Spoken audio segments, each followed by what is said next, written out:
He was a human, yet his dying wish was something utterly incomprehensible: to become a cockroach. In this apocalyptic world, ordinary humans had fallen to the lowest rung of existence. Beasts roamed the earth, cities crumbled, and resources dwindled.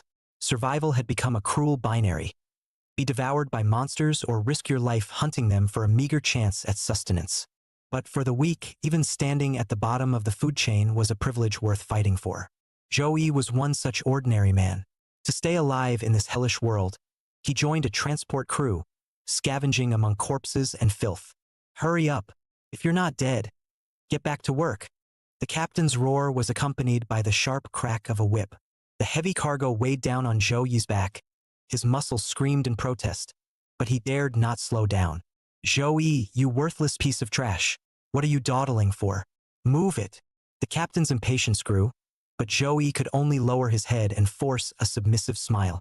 He knew too well, in this wasteland, even cockroaches had more worth than an ordinary human. To survive, he had to endure, obey, and grovel. But no matter how careful one was, death always lurked nearby. In 2026, the world faced an apocalypse that defied all scientific understanding. Massive subterranean insects burst forth from the earth, tearing open chasms that led to unknown depths. These abyssal pits became lairs for countless monstrous entities, resembling something out of a nightmarish high-difficulty game. Humanity called them the Abyss. But the Abyss did more than birth monsters. It emitted a mysterious radiation that awakened supernatural abilities in a select few, who became known as Awakened Ones. Those who failed to awaken, however, were left to toil in the ruins, taking on the dirtiest and most grueling work just to secure a scrap of food. One day, after another brutal hunt, the awakened warriors departed, leaving behind mountains of monstrous corpses. As always, Joey and the rest of the ordinary workers remained behind, hauling away the grotesque remains, lost in a cycle of labor and survival. He had thought he could finally have a sip of meat broth when a dark figure suddenly blocked his path.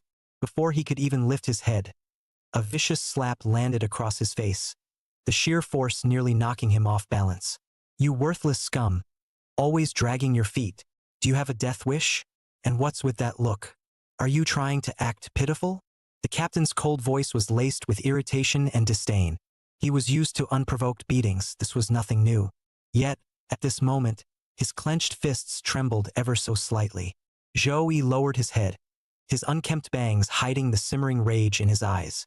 He knew too well, anger was meaningless for the weak. It would only bring harsher punishment. He knew all too well, anger meant nothing to the weak. Resistance would only lead to harsher punishments, or worse, senseless torment. The captain shot him a venomous glare. "Do it or get the hell out." Gritting his teeth, Joey swallowed his pride and muttered, "I'll do it." The captain waved him off impatiently. "Finish moving all of these by sundown. If you don't even think about eating tonight." Just as Joey was about to step forward, the ground beneath his feet trembled violently. An earthquake? No, something was moving. A massive shadow loomed over him. With stiff, mechanical movements, he lifted his head. A colossal creature was rising from the corpse pile, its rancid breath polluting the air. A suffocating pressure crashed down upon him, stealing the air from his lungs. His body froze. He couldn't move. He couldn't even think about running. The world seemed to fall silent. The others stood paralyzed in horror. No one had expected a survivor among the corpses. Then, a single blood-curdling scream pierced the air. "Run! Run! As long as I outrun the others, I can survive." Heart pounding, Joey propelled himself forward, sprinting with everything he had, tearing past those beside him. And just when he thought he had made it to safety, bang! Agonizing pain exploded through his body as the bullet tore through his thigh, hot blood soaking through his pants in an instant. His legs gave out, and he collapsed onto the ground, trembling uncontrollably. A chilling sense of despair spread through him. He knew this time there was no escape. Struggling to turn his head, he caught sight of the captain lowering his gun, smoke still curling from the barrel. A sneer curled at his lips, his eyes filled with nothing but contempt.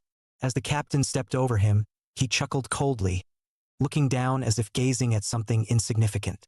"Do you know why I keep useless trash like you around?" he mused. "Because you're disposable." He let out a derisive laugh. "And yet, You had the audacity to try outrunning me? How pathetic. Why? Joey didn't understand. He only wanted to survive. Why was even staying alive so damn hard? There was no anger in his heart anymore. No sorrow. Just an overwhelming emptiness. He finally understood.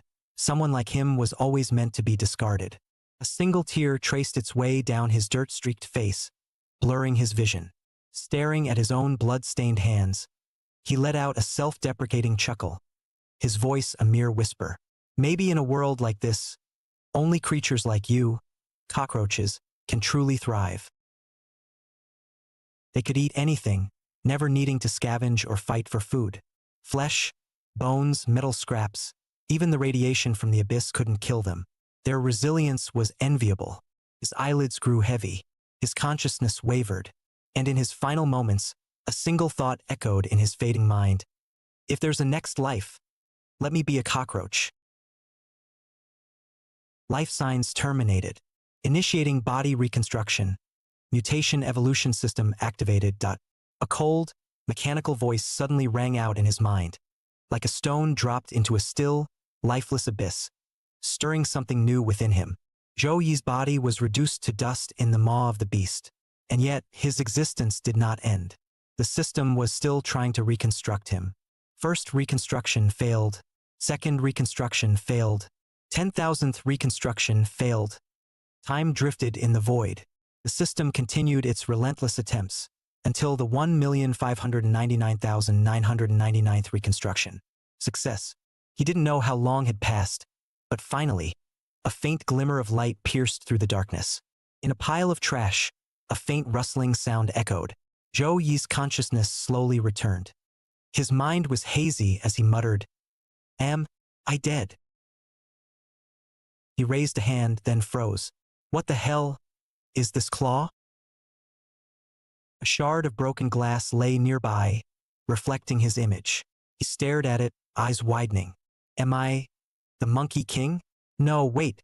Even monkeys don't have hands like this. And then, he finally saw it. No way, no way. I turned into a cockroach?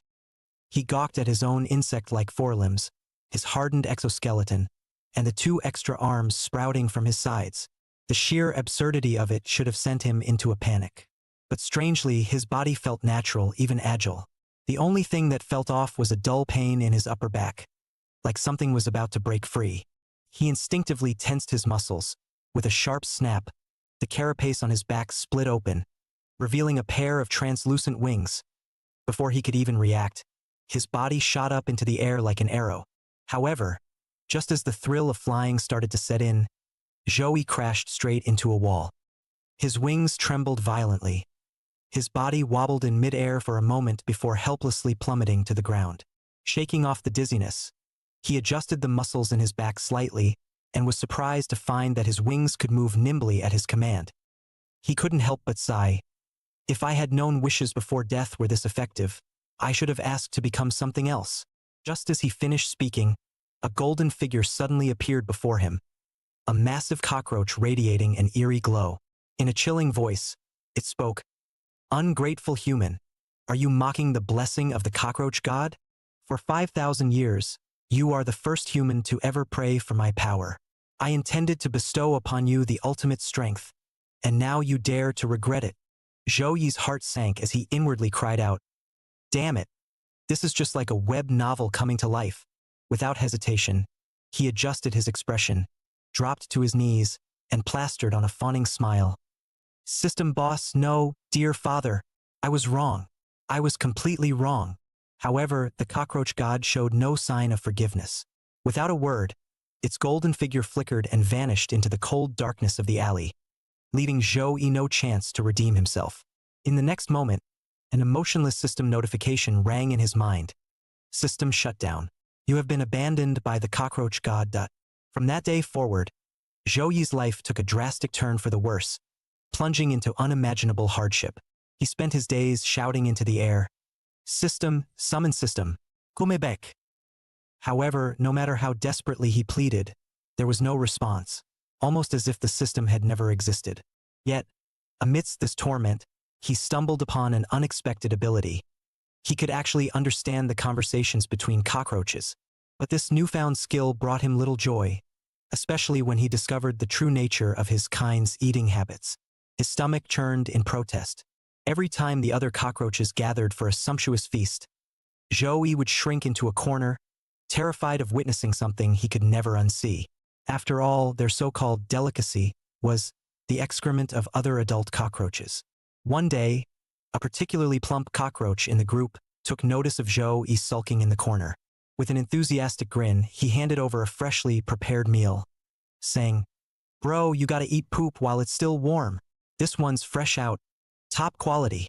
Joey trembled violently, waving his hands frantically. "Stay back. I'm not hungry." However, the chubby cockroach ignored his protests and kept pushing the delicacy closer. "Come on, just take a bite. It's really fragrant. I promise it's for your own good." Finally, at his limit, Joey swung his fist and sent the little fatty flying. "I said stay away, and can you at least back off a little before talking? That smell is killing me."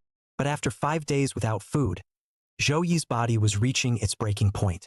He was weak, his vision blurred. Starving to the point of delirium, he suddenly found himself thinking that the aroma wasn't entirely unbearable anymore. Deep down, he panicked. "No, I have to find food fast. If this continues, I might just sleepwalk into a pile of poop in the middle of the night."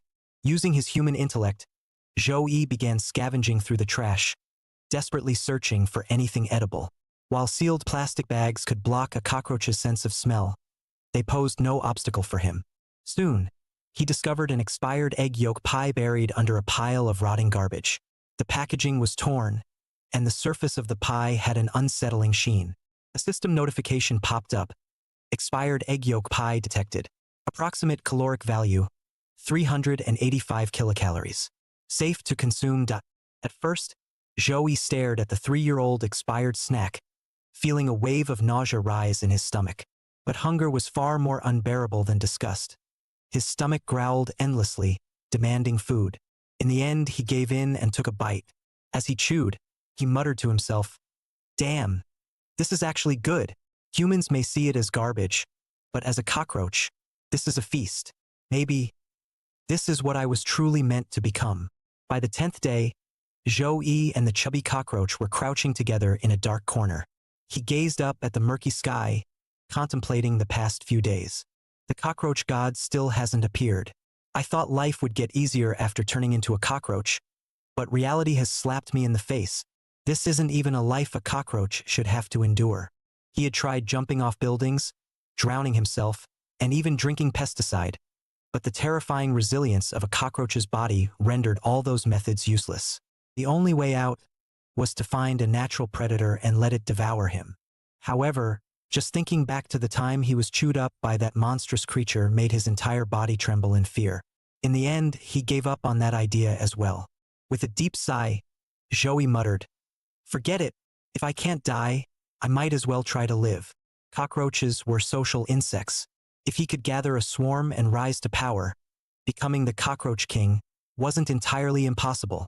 Even without his cheat-like system, Joey remained confident.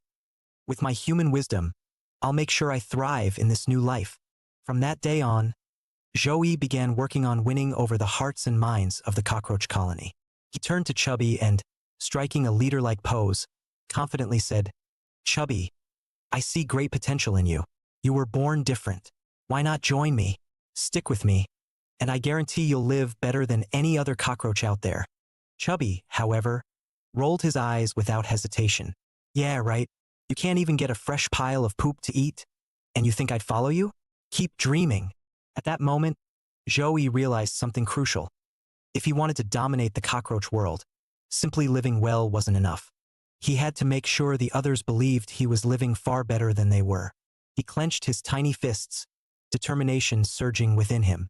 "I need an opportunity, a chance to prove myself, to make every cockroach look up to me." That chance came sooner than expected. On the 20th day, the adult cockroaches announced that the colony would be relocating to find a new food source.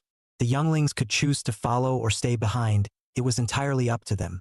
The moment the news broke, the entire group of young cockroaches erupted into chaos. "No more poop to eat? The little ones wailed hysterically. Joey face-bombed internally, thinking, asterisk, you guys are the worst generation of cockroaches I've ever seen. Instead of scavenging through garbage like normal roaches, all you do is sit around waiting for fresh piles of crap. Asterisk. Chubby, in particular, was bawling louder than anyone else. I don't want to leave. I'm scared of the outside world. Joey, disgusted, shoved him away. Damn it. Get away from me. Your breath stinks. It was only then that Joey truly understood cockroach younglings were, in essence, absolute shut-ins. Just then, the leading cockroach spoke up, scanning the group. Is there anyone willing to take on the task of scouting ahead? The moment those words fell, an eerie silence engulfed the area. Every young cockroach immediately lowered their heads, avoiding eye contact, as if staying quiet could make them invisible. Joey let out a cold snort, his mind filled with disdain. TCH, I don't need to rely on these morons. I sure as hell don't survive on their crap. But just then, after what felt like an eternity, the long-lost system notification suddenly echoed in his mind. The cockroach god has spoken. If you accept this mission, he might consider forgiving you. Joey froze for a moment. Then, without hesitation, his hand shot up. I'll do it. I volunteer to lead the charge. His declaration sent shockwaves through the entire colony.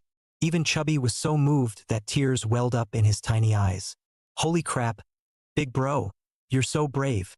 But deep down, Joey knew the real reason behind his decision. He was only doing this to get his cheat back. A few hours later, they arrived at a large dam nestled under the cover of tall grass. Staring at the towering structure, Joey furrowed his brow and muttered to Chubby. So our mission is just to climb over this dam? It's so quiet here. Seems like a piece of cake. Chubby, however, shook his head gravely and whispered, You don't get it. Every time an area runs out of food, the big cockroaches send us small ones to scout for a new settlement. But this world is crawling with our natural enemies. The survival rate of a scouting team is terrifyingly low. We could be wiped out at any moment. Joey's heart clenched upon hearing this. His instincts screamed in alarm. Asterisk? Isn't this just a death sentence? Asterisk. Almost immediately, a more unsettling thought crept into his mind. Wait, could the cockroach god have set me up? Is this his way of getting rid of me? The moment that suspicion took hold, he had no intention of sticking around. He quickly turned to Chubby and whispered, We're getting out of here. Trust me. I have a way to keep you all well-fed, without getting ourselves killed. But before he could finish his sentence, he noticed something. Chubby's entire body was trembling violently. At first, he assumed the little roach was simply scared out of his mind. But then, a chilling realization dawned upon him. A suffocating, murderous aura was creeping up behind them. The lead cockroach glared at them with cold, piercing eyes and spoke in a sinister tone. Where do you think you're going? Beyond this dam lies a feast, fresh corpses of monstrous creatures. It's first come, first served. Joey forced a stiff smile, but his mind was racing in disbelief. Wait, these cockroaches have evolved to the point where they eat creatures from another world.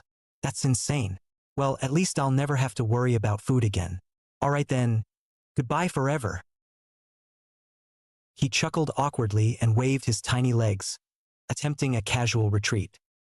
Yeah, so I'm actually on a diet right now. You guys go ahead and enjoy. Don't save any for me. The lead cockroach narrowed its eyes, then suddenly lunged forward, grabbing Joey's tiny body in a vice-like grip. Its voice dropped to a chilling whisper. If you're not scouting for us, then you and the rest of these larvae will be our dinner tonight.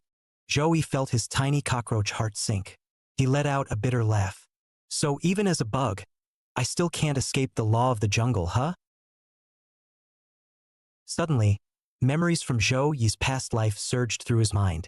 Back then, his squad had been weak and had no powerful backers. Because of this, they were mercilessly sent out by their settlement's leaders to scavenge for food. That feeling of helplessness. It was exactly the same as what this lead cockroach was doing now. The lead cockroach casually tossed Joey to the ground and barked. You useless larvae can't even find food on your own. You should be grateful I'm giving you a chance to survive. Then, without warning, he leaped forward and stomped hard on Joey's head. A sharp jolt of pain shot through his body, making him involuntarily tremble. Gritting his teeth, Zhou Yi's mind roared with defiance. No, I have to get my cheat back. Just being a cockroach that can eat anything isn't enough to survive in this apocalyptic world. I must become stronger. The scouting mission officially began. A swarm of young cockroaches cautiously approached the towering dam ahead. Zhou Yi lowered his voice and instructed, "Spread out and move forward.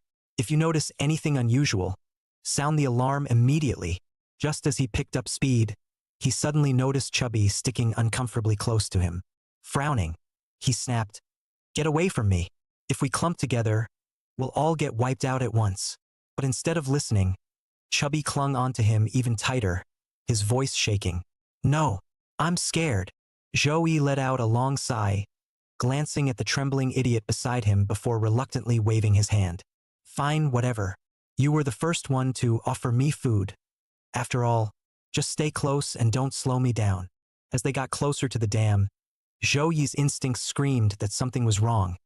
It was too quiet, unnaturally so. On top of that, this wasn't even near a river. So why were there wave-dissipating rocks scattered all over the place? Just as confusion clouded his mind, the adult cockroaches lurking in the back noticed that the scouting team hadn't been attacked. Growing impatient, they started stirring restlessly. "Quit wasting time. Let's just fly over," one of the big cockroaches shouted. "Even if there's a predator, the ones getting eaten will be these little grubs first." Without hesitation, the adult cockroaches flapped their wings and soared above the younglings, laughing mockingly as they passed. Watching this, Zhou Yi gritted his tiny mandibles in frustration. "These cowards, they can fly faster and higher, yet they send us to die first? Spineless bastards." But just then, something behind them moved. Zhou Yi's body tensed. He whipped his head around, only to lock eyes with a pair of glowing crimson pupils. His mind blanked for a split second before reality crashed down on him. Those so-called rocks were actually mutated toads camouflaged as stones. The realization sent a wave of terror through the young cockroaches. Some screamed in panic, while others were too scared to even move. "Run! Split up! Don't look back!" Zhou Yi bellowed at the top of his lungs. But it was too late. Several young cockroaches failed to react in time and were instantly devoured. The mutated toads snatched them up in swift, brutal strikes. Some didn't even get the chance to scream before vanishing into those monstrous maws.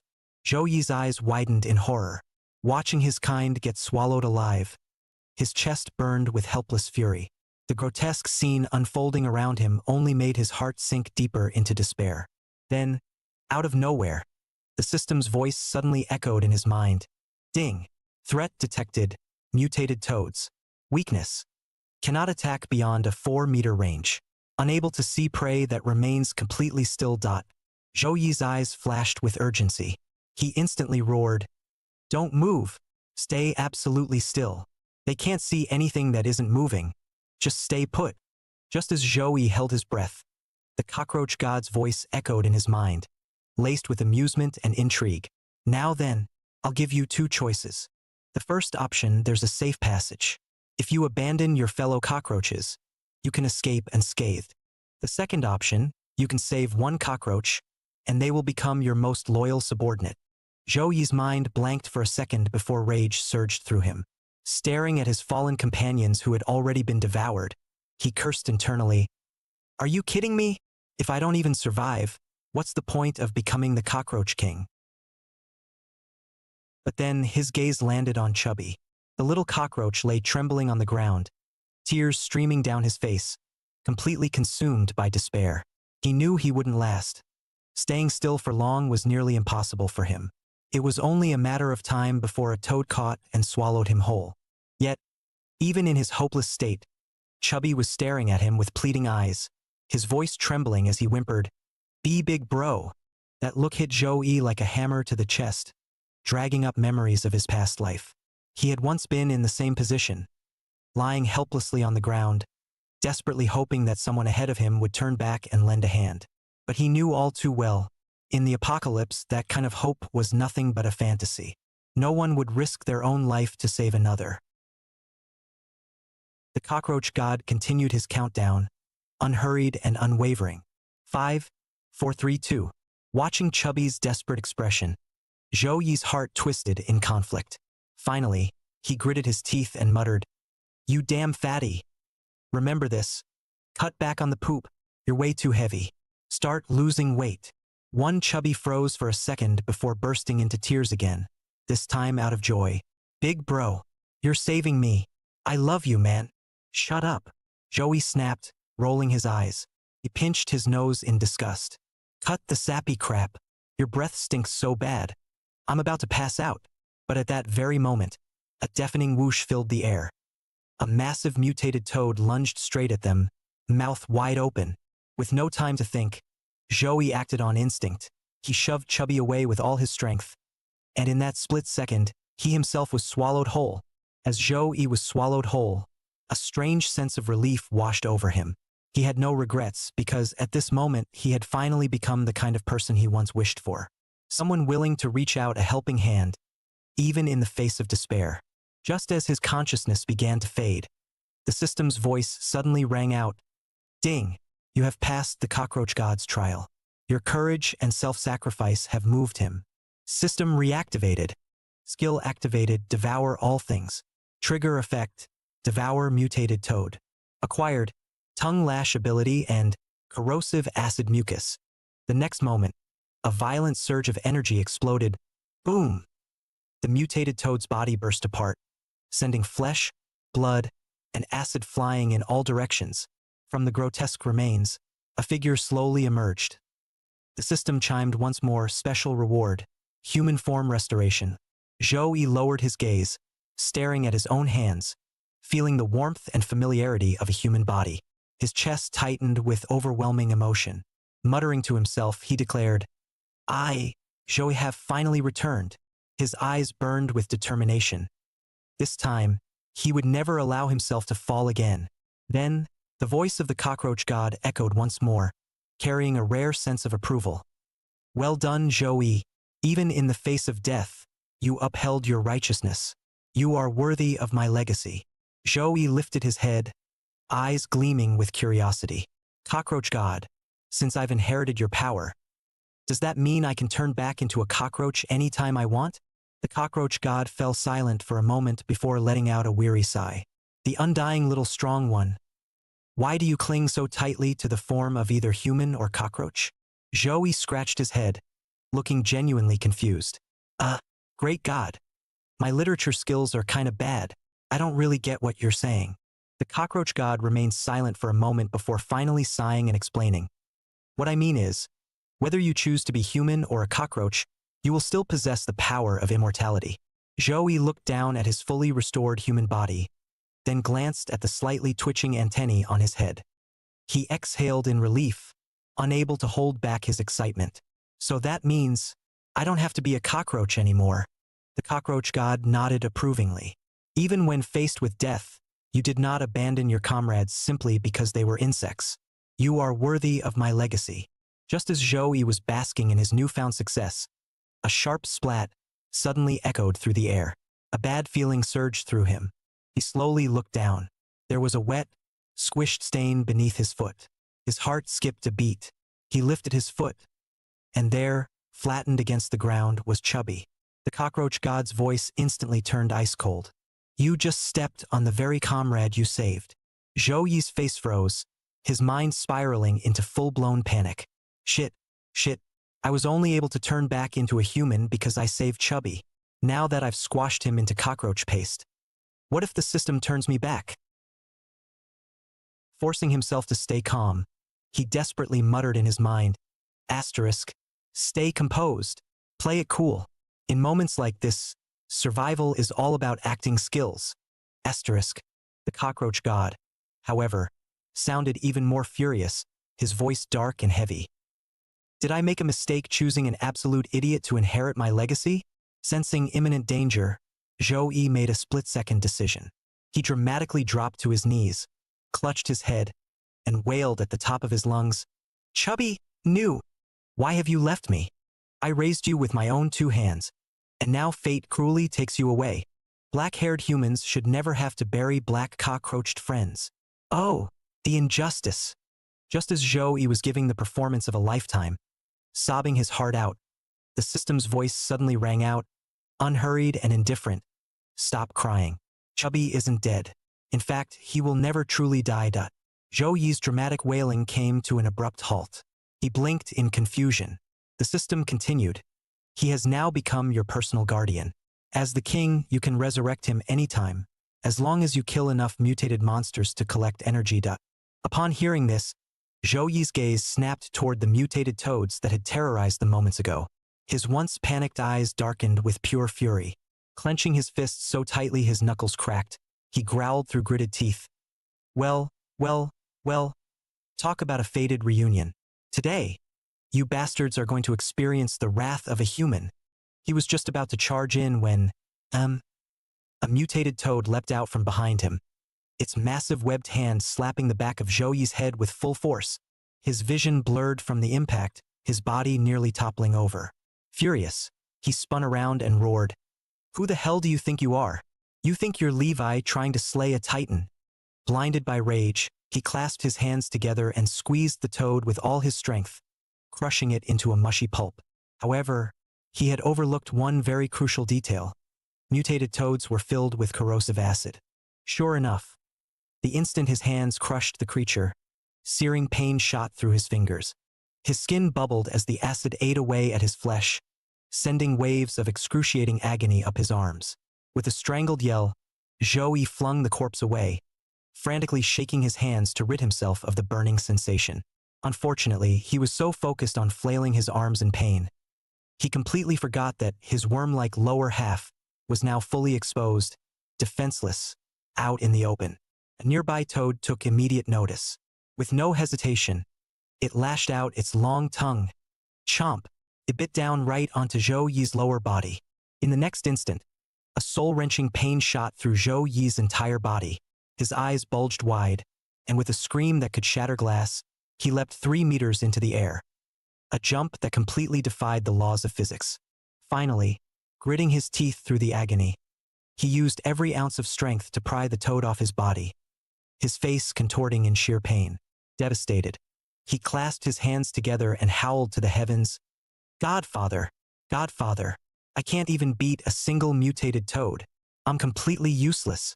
Can't you at least give me another superpower? The system sighed in exasperation. Did you forget? In the previous episode, I granted you the trait, devour all things. Eat these toads. Not only will you steal their abilities, but you'll also gain resistance. The more you consume, the stronger you become. Zhou Yi's eyes lit up in excitement. Wait, seriously? That's insane. Alright, then I'll wait till they're cooked and... Cooked? Keep dreaming. The system rudely cut him off, and before he could react, it forcefully controlled his body and shoved the raw, slimy toad straight into his mouth. A wave of indescribable nausea crashed over him. His stomach lurched, his face turned ashen, and he gagged violently. He almost bit off his own tongue in sheer horror. Godfather, I can't do this. I can't. The system let out a cold chuckle. Can't? Then get ready to die. Because you're already surrounded. Zhou Yi snapped his head up. Sure enough, dozens of mutated toads slithered closer, their blood-red eyes locked onto him, thick acidic saliva dripping from their grotesque mouths. The tension was suffocating. At that moment, Zhou Yi's mind teetered on the edge of a breakdown, but suddenly, he slapped himself across the face, snapping back to his senses. What the hell am I whining about? I'm back in human form. I'm about to gain incredible power. Asterisk. His gaze sharpened as he stared at the grotesque toads offering themselves up on a silver platter. With a feral grin, he muttered, In the past, I had to fight for a single bite of food just to survive. But now, the food is coming to me. Like hell I'd waste this opportunity. Ding. Devour all things activated. Host has acquired corrosive mucus resistance, frog leap ability. With his new abilities unlocked, Zhou Yi's confidence skyrocketed. He swept his gaze across the remaining toads, lips curling into a sinister grin. Your tricks are useless now. It's my turn. In the next instant, he charged into the horde, left fist smashing a massive toad to the north, right leg drop-kicking a venomous one to the east. Punches flew, Kicks rained down. He was unstoppable, lost in the thrill of battle. He let out an ecstatic roar. I'm invincible! Ahaha! Being invincible is so damn lonely. However, just as he was basking in his newfound power, a blinding beam of light suddenly shot directly into his eyes. Instinctively, Zhou Yi raised his hand to shield himself. As his vision adjusted, he realized several large military trucks had pulled up in front of him, headlights glaring straight at him. A soldier on one of the trucks leaned out, gripping a communicator, and yelled, "Captain, we've got a naked lunatic in front of us. He seems to be doing something weird to the toads. Orders." Zhou Yi's entire body froze. His face instantly darkened. Before he could even open his mouth, a flash of silver reflected off a nearby vehicle as a larger, more armored truck rolled forward. His gaze locked onto the distinct insignia emblazoned on the truck side. His pupils shrank. That was the mark of the Eradication Squad. He had heard the rumors, the Eradication Squad, the strongest human resistance force in the apocalypse. Every single one of its members was a top-tier awakened elite, tasked with eliminating powerful surface and abyssal creatures, constantly monitoring and neutralizing newly formed abyssal rifts, and maintaining order around human settlements. And right now he was standing stark naked in front of their truck, on top of a pile of mutilated mutant toads. Zhou Yi's face slowly turned to stone. It was said that under the Eradication Squad's protection, the last human cities had regained a semblance of pre-apocalyptic peace. Order was restored, and the horrors of the wasteland were kept at bay beyond the fortified walls. Upon seeing the squad's insignia, Zhou Yi's heart leaped with joy. Nearly choking up, he shouted excitedly, "It's the Eradication Squad! I'm saved!" However, instead of salvation, he was met with a rain of tranquilizer darts. Zhou Yi instinctively staggered back, trying to evade, but no matter how he moved, the squad showed no hesitation in targeting him. Within seconds, heavily armed operatives leaped off the trucks, preparing to take him down. But then something bizarre happened. Zhou Yi's hand twitched unnaturally, and his muscles flexed in a way that allowed him to effortlessly dodge every single dart. His movements were too fluid, too precise, inhumanly so. It wasn't that the tranquilizers had missed. They had embedded themselves into his flesh, only to be sucked deep into his muscles as if they had been devoured. The Eradication Squad members who had just jumped off their vehicles froze in shock. Their expressions turned grave as they swiftly raised their weapons, guns now fully locked onto Zhou Yi. Realizing how dangerously close he was to getting gunned down, Zhou Yi frantically waved his hands in surrender, shouting, "Wait, hold on, big brothers. I'm not a bad guy. Just let me explain." But the squad's stern-faced captain at the front barely spared him a glance before coldly issuing the order, "Aim. Prepare to fire." Just as the squad members adjusted their sights and prepared to pull the trigger, a sharp, commanding female voice rang out from atop one of the trucks. "Take him alive. Capture the naked man." Everyone froze. The squad members immediately held their fire and turned toward the source of the voice. Perched on top of the truck was a young woman with an aura of absolute authority, Captain Fong of the Eradication Squad. She leaned forward slightly, her keen eyes scanning Zhou Yi with amusement, like a predator studying an interesting new prey. The moment the order was given, a motorized squad roared onto the scene, swiftly forming a tight encirclement around Zhou Yi, trapping him like a prey caught in a meticulously laid-out snare. Their movements were crisp and well-practiced. In the blink of an eye, they hurled lasso-like ropes, aiming straight for Zhou Yi's limbs and head, intent on taking him down in one swift motion. But Zhou Yi had no intention of going down without a fight. In an instant, his skin exuded a strange, viscous liquid, mutated toad's corrosive mucus. HSSSS. A sharp, acidic stench filled the air as the ropes disintegrated on contact, melting away in seconds. Captain Fong's expression darkened, her eyes narrowing with caution as she realized that things were far more complicated than they seemed. At the same time, the sudden snap of the ropes threw the motorized squad off balance. One by one, they stumbled and collapsed onto the ground, the once flawless coordination descending into chaos. "He's an awakened. Quick, capture him before he escapes." Captain Fong bit her thumb, her gaze flashing with a cold determination. One of the operatives, quick on his feet, lunged at Zhou Yi, reaching for his shoulders. But the moment he made contact, his grip slipped. Zhou Yi's entire body was covered in a slick, slimy mucus that instantly flung the soldier backward. Worse yet, the corrosive acid burned through his armor, making him grunt in pain as he staggered back. But the eradication squad wasn't about to back down. Just as Joey was regaining his footing, a dark shadow loomed over him from above. One of the squad's members launched himself into the air, appearing directly above Joey's head before smashing down with a devastating punch. Boom! The ground beneath Joey's feet shattered into jagged cracks, sending a powerful shockwave rippling outward. Joey's heart pounded in his chest. He had completely underestimated the speed and power of these awakened soldiers. Just as he thought he had a chance to escape, another operative charged from the front, swinging a heavy metal bat straight toward his skull. A split second to react, Joey's instincts kicked in. He dropped to his knees and leaned back just in time. The bat whooshed past his face, mere millimeters from smashing his nose in, the force of the swing stirring up a gust of wind. A cold sweat trickled down Joey's spine. Had he been even a fraction of a second slower, his head would have been pulp. Meanwhile, Joey activated the mutant toad's leap ability, using its astonishing jumping power to quickly shake off the pursuing squad members. Just as he thought he had successfully escaped, he suddenly felt a tight grip on his ankle and was violently pulled to the ground. Looking down, he saw a silk-like thread wrapped tightly around his ankle, and on the other end of it was none other than Captain Fong, gripping it firmly. "What's wrong? Thought you could get away." Captain Fong sneered, his eyes flashing with a dangerous glint. The female captain of the extermination squad, Irene, flicked her fingers and thin, thread-like restraints shot out, instantly binding Joey's limbs, rendering him completely immobile.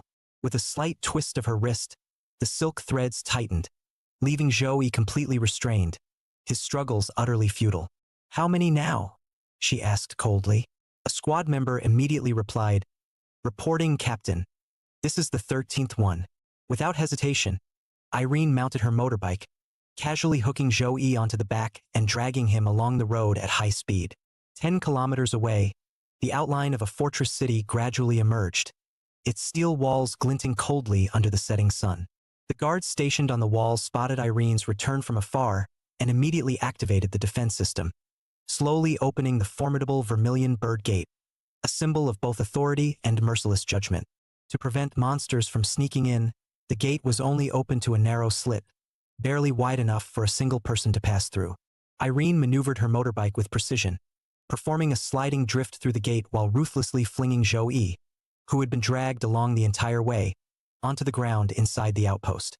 Inside the extermination squad's prison, Joey struggled desperately, looking aggrieved as he shouted, "Beautiful ladies, the world has already ended. How can streaking still be illegal?" Yet no one paid attention to his protest. Instead, a woman in a white lab coat observed him with great interest, raising an eyebrow as she remarked, "Oh, this time the naked guy we picked up can actually talk? That's a first." Irene's expression remained stern. "Stay vigilant. Over the past week, we've encountered 12 unidentified refugees. They were all completely naked and did nothing but giggle mindlessly. While genetic tests showed no abnormalities, something about them feels off in a way I can't quite describe." A ponytailed woman scoffed impatiently. "Why all the fuss? Just kill them all and be done with it. Saves us the trouble." Another woman frowned and objected. "If we execute people just because they seem mentally slow or act strangely, how are we any different from the monsters outside? Quit whining. We'll decide after tomorrow's genetic test results are out." Listening to their conversation, Joey finally understood why he was captured. Because he had the unfortunate luck of matching the weird naked guy profile of the previous 12. The moment he heard genetic testing, Joey's face turned pale. He frantically called out in his mind, "Cockroach God, can genetic testing detect my abnormalities?" After a brief silence, the god of cockroaches slowly responded, "What is genetic testing?" Joey's heart sank, his face filled with despair. "I'm doomed. Completely doomed." The extermination squad escorted Joey deep into the prison. As they entered the cell, Irene said coldly, "Whether you're a real pervert or one of them, you're staying here quietly tonight." One of the squad members frowned. "Why are the lights out? Didn't you say there were 12 prisoners here? Why is there only one now?" The ponytailed woman's face darkened. "Impossible. I patrolled this place yesterday, and they were all here. Could someone have broken in overnight?" In the center of the cell, only a single bald prisoner remained. He sat motionless on a chair, his head hanging low. Irene scanned the room warily but found no trace of the missing prisoners. Instinctively, everyone lifted their heads, and in that moment, a chilling dread crawled up their spines. Suspended in midair were the 11 missing prisoners. Their heads had swollen grotesquely, resembling giant balloons. Their eyes were vacant and lifeless, as if they had become mere puppets under an unknown force. Suddenly, the bald prisoner on the floor began to shudder violently. A low, ragged breathing filled the cell as his body convulsed unnaturally. Slowly, the corners of his mouth stretched into a grotesque, menacing grin. In the next second, the center of his head began to crack open, splitting into a grotesque, gaping maw of flesh and blood. A massive, mushroom-like head burst out from within. Countless tentacle-like appendages wriggled outward, lashing around and seizing Zhou-Yi and the others. Just as the monster was about to strike at Irene, she swiftly rolled away, barely dodging the attack. Parasite. Irene's eyes narrowed as she immediately identified the nature of the creature. However, it was already too late. The 3 entangled team members were rapidly being covered by bizarre, bun-shaped fungal growths, pulsing and squirming against their skin. Zhou-Yi looked down in horror. His arms and chest were already infested with these parasitic fungi, spreading across his body like a living plague. Holy shit! Cockroach god! What the hell is this? Zhou-Yi screamed in his mind. The cockroach god's voice remained eerily calm. You're being parasitized. Start eating those buns now, or you'll turn into a zombie soon. The mushroom-headed monster let out a guttural roar, its twisted face pulsating as it slowly turned towards Irene. In a broken, chilling voice, it rasped, "I want your body." Irene's gaze turned icy as she stared down the creature. A new life form? Interesting. You can actually talk. Meanwhile, the 2 researchers who had been infected were now lifeless puppets. Their eyes were vacant, their skin a deathly gray, as they lumbered forward toward Irene. Irene skillfully flicked out her silk threads, leaping into the air to evade the monster's attack. Hovering midair, she muttered to herself, "Dealing with parasitic creatures is such a hassle. Can't just beat it up directly, and without magic crystals, my abilities are nearly useless." Scanning the room, her eyes landed on the surgical table in the corner. Several gleaming scalpels and forceps were neatly arranged. In that instant, a bold plan formed in her mind. With a swift motion, Irene flicked her wrist, and razor-sharp silk threads shot forward, hurling 4 scalpels toward the mushroom-headed monster. Sensing the imminent danger, the creature instinctively grabbed 2 of the lab-coated researchers, using them as human shields. Irene scoffed, a smirk forming on her lips. "Oh, not bad. You're smarter than you look." The scalpels sliced through the air, mere inches away from piercing the hostages. Then, in an instant, Irene gave a sharp tug, and the silk threads tightened, freezing the blades in midair. The monster's glowing red eyes flickered with eerie amusement as it let out a deep, guttural laugh. Humans, weak. Zhou-Yi was on the verge of a breakdown. He was trapped, covered in rapidly spreading parasitic growths, and the battle outside wasn't looking great either. But now was not the time to complain. He gritted his teeth and began tearing into the fungal sacs with his teeth, gnawing desperately to remove them. However, the parasites regenerated at an alarming rate. He barely bit off one chunk before another layer grew over. "Shut up and swallow," the cockroach god barked impatiently in his mind. With a deep breath and a disgusted grimace, Zhou-Yi steeled himself. Screw it. He stopped hesitating and devoured the wriggling parasitic fungi in large, desperate gulps. Ding! You have devoured the parasitic spores. Acquiring new trait, parasitic resistance. Parasitic resistance increasing. Now reaching full immunity. Parasitic resistance 10%, 35%, 46%. The resistance continued to rise steadily. Meanwhile, Irene wielded for surgical knives, her eyes ice cold as she calmly remarked, "Who are you calling a coward? The one hiding behind human shields." The monster's gaze darkened instantly. Without hesitation, it grabbed the 2 researchers again, using them as shields. It seemed confident that this strategy would work, until the knives, just inches away from striking the hostages, suddenly veered off course. The blades curved unnaturally midair, bypassing the hostages completely, and plunged straight into the monster's flesh. A piercing, shrill scream echoed through the room as deep crimson blood gushed from the wound, splattering across the floor. Irene flicked the silk threads at her fingertips, smiling slightly. Just as I thought. It's not strong enough to fight on its own. That's why it needs its parasitic hosts. But the next second, a horrifying change occurred. The two infected researchers let out the exact same agonizing scream, and identical wounds appeared on their bodies. Irene's pupils contracted sharply. A sinking feeling crept over her. She had just uncovered a crucial truth. This creature not only parasitized its hosts, but could also transfer any damage it received onto them. Even more terrifying, once the hosts bore the pain, the mushroom-headed monster would instantly recover, as if it had never been harmed. It was like some twisted life form, draining its hosts to sustain its own immortality. A troublesome ability. Irene's gaze darkened as her mind raced through possible countermeasures. If I attack the parasite, the host will suffer. But if I don't, it will keep regenerating. The only solution is to find its true body.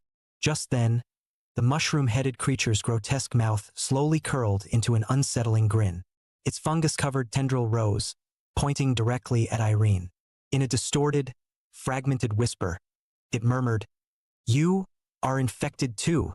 Its voice was like a cursed incantation, low and twisted, carrying an ominous sense of inevitability. Irene's heart sank. She snapped her gaze downward, and in the next second, her pupils shrank. Her left arm was already covered in parasitic growth. Beneath her skin, writhing fungal tendrils spread like a living curse, crawling hungrily over her flesh. Even worse, her left hand had already lost control. It shot up violently, clamping around her own throat. The parasitic spores were devouring Irene's flesh like a swarm of ravenous mouths, hungrily tearing away at her life force. From a short distance away, the mushroom-headed creature twisted its grotesque mouth open, its voice raspy and mechanical. "You won't have a chance to remove the spores." But before it could finish speaking, Irene's body trembled. Despite the parasite's control, her hand, which was supposed to be strangling her, was slowly pulling away from her own throat. For the first time, a flicker of surprise flashed through the monster's eerie, vacant eyes. This woman was resisting its control, but Irene merely smirked, her voice calm and unwavering. "Too bad. This trick might work on others, but not on me." She raised her hand slightly, her fingertips twitching ever so slightly as fine silk-like threads shimmered in the air. "My threads don't just control my enemies. They control me as well." As soon as she finished speaking, the threads tightened abruptly. Without hesitation, she manipulated them to seize a surgical knife from the nearby table. A flash of silver, a sharp glint, and in one swift motion, the blade sliced through her own skin, carving out the parasitic growth in a spray of crimson. Blood trickled down Irene's hand, staining her gloves a deep crimson. Yet, she paid no mind, her lips curling into a mocking smirk. "Handled." The mushroom-headed creature tilted its head slightly, seemingly unfazed. In its slow, mechanical voice, it spoke, "Correct. But if this happens a few more times, you will bleed too much, lose the ability to fight." It slowly raised its hand once more, placing the two lab-coated women in front of itself like human shields. Its eerie, malicious smile made its intentions crystal clear. It wanted to drag this fight out. Irene let out a cold chuckle, her smirk deepening. "Relax. Until I kill you, even if you beg me on your knees, I won't leave." Meanwhile, hanging midair by silk threads, Joey was discreetly working on his restraints, using his nails to pry at the cuff's locking mechanism. He held his breath, making the smallest possible movements to avoid drawing attention. But his efforts were futile. The mushroom-headed monster's lifeless eyes slowly shifted toward him, its voice laced with eerie curiosity. "Unable to be controlled? Then you must die." In an instant, the creature lashed out its tentacles. Dark, whip-like appendages shot forth with terrifying speed, honed straight for Zhouyi's heart like venomous serpents. Zhouyi's body tensed as a chilling realization dawned upon him. Shit, there's no way to dodge. His pupils shrank as the impending touch of death gripped his senses. But just as the lethal tendrils were about to pierce through him, a silver light burst forth. Countless silken threads shot through the air like a raging tempest, coiling around Zhouyi's waist. In the blink of an eye, he was yanked backward, narrowly escaping instant death. However, an unexpected mishap occurred. Due to excessive momentum, Zhou Yi's body slid uncontrollably, diving straight under Irene's skirt. The air turned deathly still. For 2 seconds, silence reigned. Then, Irene's face darkened, her gaze cold and terrifying. Without hesitation, she grabbed Zhou Yi by the collar and lifted him up, her eyes burning with fury. "You're not working with the mushroom head? Yes, you're just a filthy pervert." Zhou Yi frantically waved his hands in protest, his expression one of sheer panic. "Big sis, I swear I'm innocent. I've been trying to explain this whole time. You guys just wouldn't believe me." Irene took a deep breath, forcibly suppressing her rage. She had no time to waste on trivial matters. Instead, she shifted gears, her expression turning serious. "Forget it. Since that creature can't infect you, we have 2 choices." Raising 2 fingers, she continued, her voice eerily calm. "1, we die together here. 2, I hold off the monster while you escape to warn others. Just remember to dance on my grave afterward." Zhou Yi paused at her words, momentarily stunned. He looked down at his arm, now covered in creeping fungal growths, then up at Irene, her stance unyielding like steel. Resolutely, he took a step forward, placing himself in front of her. His voice was firm. "No, I choose a 3rd option." Irene frowned slightly, curiosity flickering in her eyes. "A 3rd option?" A smirk tugged at the corner of Zhou Yi's lips, his tone carrying an unshakable confidence. "Simple. We team up and blast that ugly mushroom to hell." Irene blinked in surprise before an amused chuckle escaped her lips. Her gaze flickered with a mix of intrigue and admiration. "Mind telling me why you suddenly decided to get yourself killed?" However, in Zhou Yi's mind, images of his past life surfaced. The moment when he was abandoned by his teammates, left to face the monsters alone. He clenched his fists, gritting his teeth, and said in a low, determined voice, "Because I despise those who abandon their teammates when facing monsters. Those people are worse than monsters." Irene was momentarily stunned. She stared at him with a complicated expression, but in her mind, she was silently thinking, "Is this guy an idiot?" But in reality, Zhou Yi had already made his calculations. The system had given him a critical piece of information. This monster's true body is weak. As long as one is immune to parasitism, it's practically defenseless. Knowing this, excitement surged through his heart. "If I win this battle, I'll secure a safe haven under the protection of the execution squad." However, the mushroom-headed creature seemed to have understood their conversation. It cracked a sinister grin and sneered, "Humans? Even in battle, you're still trying to impress the opposite sex. Truly inferior beings." With that, it suddenly swung both hands, countless snake-like tentacles shooting out with deadly precision, their razor-sharp tips gleaming coldly, ready to tear them apart. The battle was about to begin. Seeing the attack, Zhou Yi wasted no time and shouted, "Aren't you able to control bodies? Hurry up and control me in battle. I'm immune to parasites, but I don't know how to fight." Irene's eyes flickered for a moment before her fingers moved slightly. In an instant, her spider silk wrapped around Zhou Yi's limbs and head, locking his body under her precise control. "Just so you know, I'm not responsible if you get hurt." Her voice was calm, yet her hands moved with deadly precision. Zhou Yi remained silent, letting Irene take full control of his actions. He had bet everything on this fight. Under Irene's control, Zhou Yi's body moved at an almost impossible angle, like a phantom, slipping past the snake-like tentacles and forcefully clearing a path forward. Meanwhile, the mushroom-headed creature smirked and suddenly shoved the 2 parasitized hostages forward, using them as living shields between itself and Zhou Yi. "You can barely dodge my tentacles. How do you plan to break through my combat puppets?" It taunted, as if the game had already been won.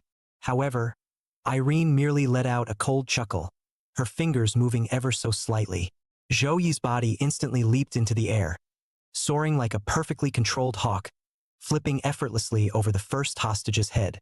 As he landed, he abruptly crouched down, darting under the second hostage's legs at lightning speed, moving as fluidly as a snake weaving through obstacles. The entire sequence flowed seamlessly without the slightest pause, even leaving Zhou Yi himself astonished. Was he really capable of such movement? The mushroom-headed creature's pupils shrank as realization dawned upon it. That woman is controlling him. Irene smiled teasingly. Oh, you've got a bit of intelligence after all. Pity it's too late. Before her words even faded, Joey had already appeared right in front of the monster, his fist tearing through the air like a cannonball, launching a devastating punch. Yet, in the final moment, the mushroom-headed creature's countless tentacles wove together, forming a thick, fleshy wall, stacked like an impenetrable fortress, blocking the attack completely. It let out a mocking laugh, its deep voice filled with scorn. You are far too weak. You can't even break through my defenses. Before the creature could finish speaking, Zhou-Yi suddenly activated two abilities, elastic muscles and corrosive mucus. His muscles bulged violently, and his fist extended forward like a cannonball, tearing straight through the dense wall of intertwined tentacles.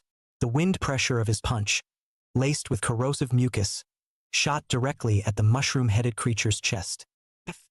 The monster spewed out a thick, green liquid, its body trembling violently as the wound on its chest began to rot away under the relentless corrosion. Irene, observing from the side, couldn't hide her surprise. He was hiding this kind of power all along? Just what kind of person is he? But the true terror wasn't in Irene's reaction, but in what the mushroom-headed creature saw on itself. It looked down, only to find that the area hit by the punch was being consumed by the corrosive mucus, the flesh melting away without any signs of healing. Its expression darkened, and its voice turned eerie and cold. You cannot kill me. I can still transfer the damage. Yet, the moment it activated its ability, its smugness turned to horror, because the wound was still there. What? Impossible? The creature snapped its gaze toward the two hostages behind it, but to its shock, the parasitic fungus had completely disappeared from their bodies. It froze in disbelief. Irene stepped forward, casually holding a crushed parasitic spore in her hand, a smirk curling on her lips. Sorry, but I already extracted your little parasites. With a soft squeeze, the spore in her hand burst apart with a sickening squelch, dissolving into a pool of disgusting, rotting mucus that dripped onto the ground. Irene chuckled, her voice laced with mockery. I'm really looking forward to dissecting you. I wonder what your insides look like. The mushroom-headed creature didn't respond. It simply stared at her blankly, as if lost in thought. The next second, bang, bang, bang, bang. The floating balloon heads in the air suddenly trembled violently. Then, one by one, they began to explode. Boom! Chunks of flesh and shattered tissue burst apart, transforming into a crimson mist, as thick, gushing blood surged madly into the mushroom-headed creature's body. The entire prison was instantly engulfed in the bloody mist, the stench of iron and rot saturating the air, making it almost unbearable to breathe. Zhou-Yi and Irene instinctively looked up, only to witness the mushroom-headed monster's body undergoing a grotesque transformation. Its skin split open, chunks of flesh writhed, and its bones cracked with a sickening sound as it grotesquely reshaped itself into something even more horrifying. Damn it! It's evolving! Irene's expression tensed as her fingers instinctively coiled around her weapons. The creature's flesh swelled uncontrollably, its writhing tendrils multiplying at an alarming rate. An overwhelming sense of oppression filled the chamber, as if the very air had been swallowed by its terrifying presence. As the bloody mist gradually dispersed, what emerged before them was no longer just a parasite. It was a monstrous, rotting behemoth. Its entire form exuded a foul, putrid stench. Its size nearly tripled, and its countless writhing tendrils resembled the grasping claws of a nightmare. Scarlet, bloodshot eyes covered its grotesque body, each unblinking orb fixed solely on them. The real battle was only just beginning. Observing their tense expressions, the mutated creature let out a guttural, sinister chuckle. Ha ha ha. This is the first time humans have seen me like this. I hope you don't disappoint me. Before the words even fully left its mouth, a massive, bloodied fist shot toward Irene with explosive force. The sheer impact tore through the air, splitting the ground beneath them. Irene didn't even have time to react before the mushroom-headed creature casually swung its fist. Sending her flying over 10 meters, she crashed violently into the wall, her body embedding deep into the solid structure. Cracks spread outward, and debris tumbled down, filling the air with a thick, metallic scent of blood. Cough.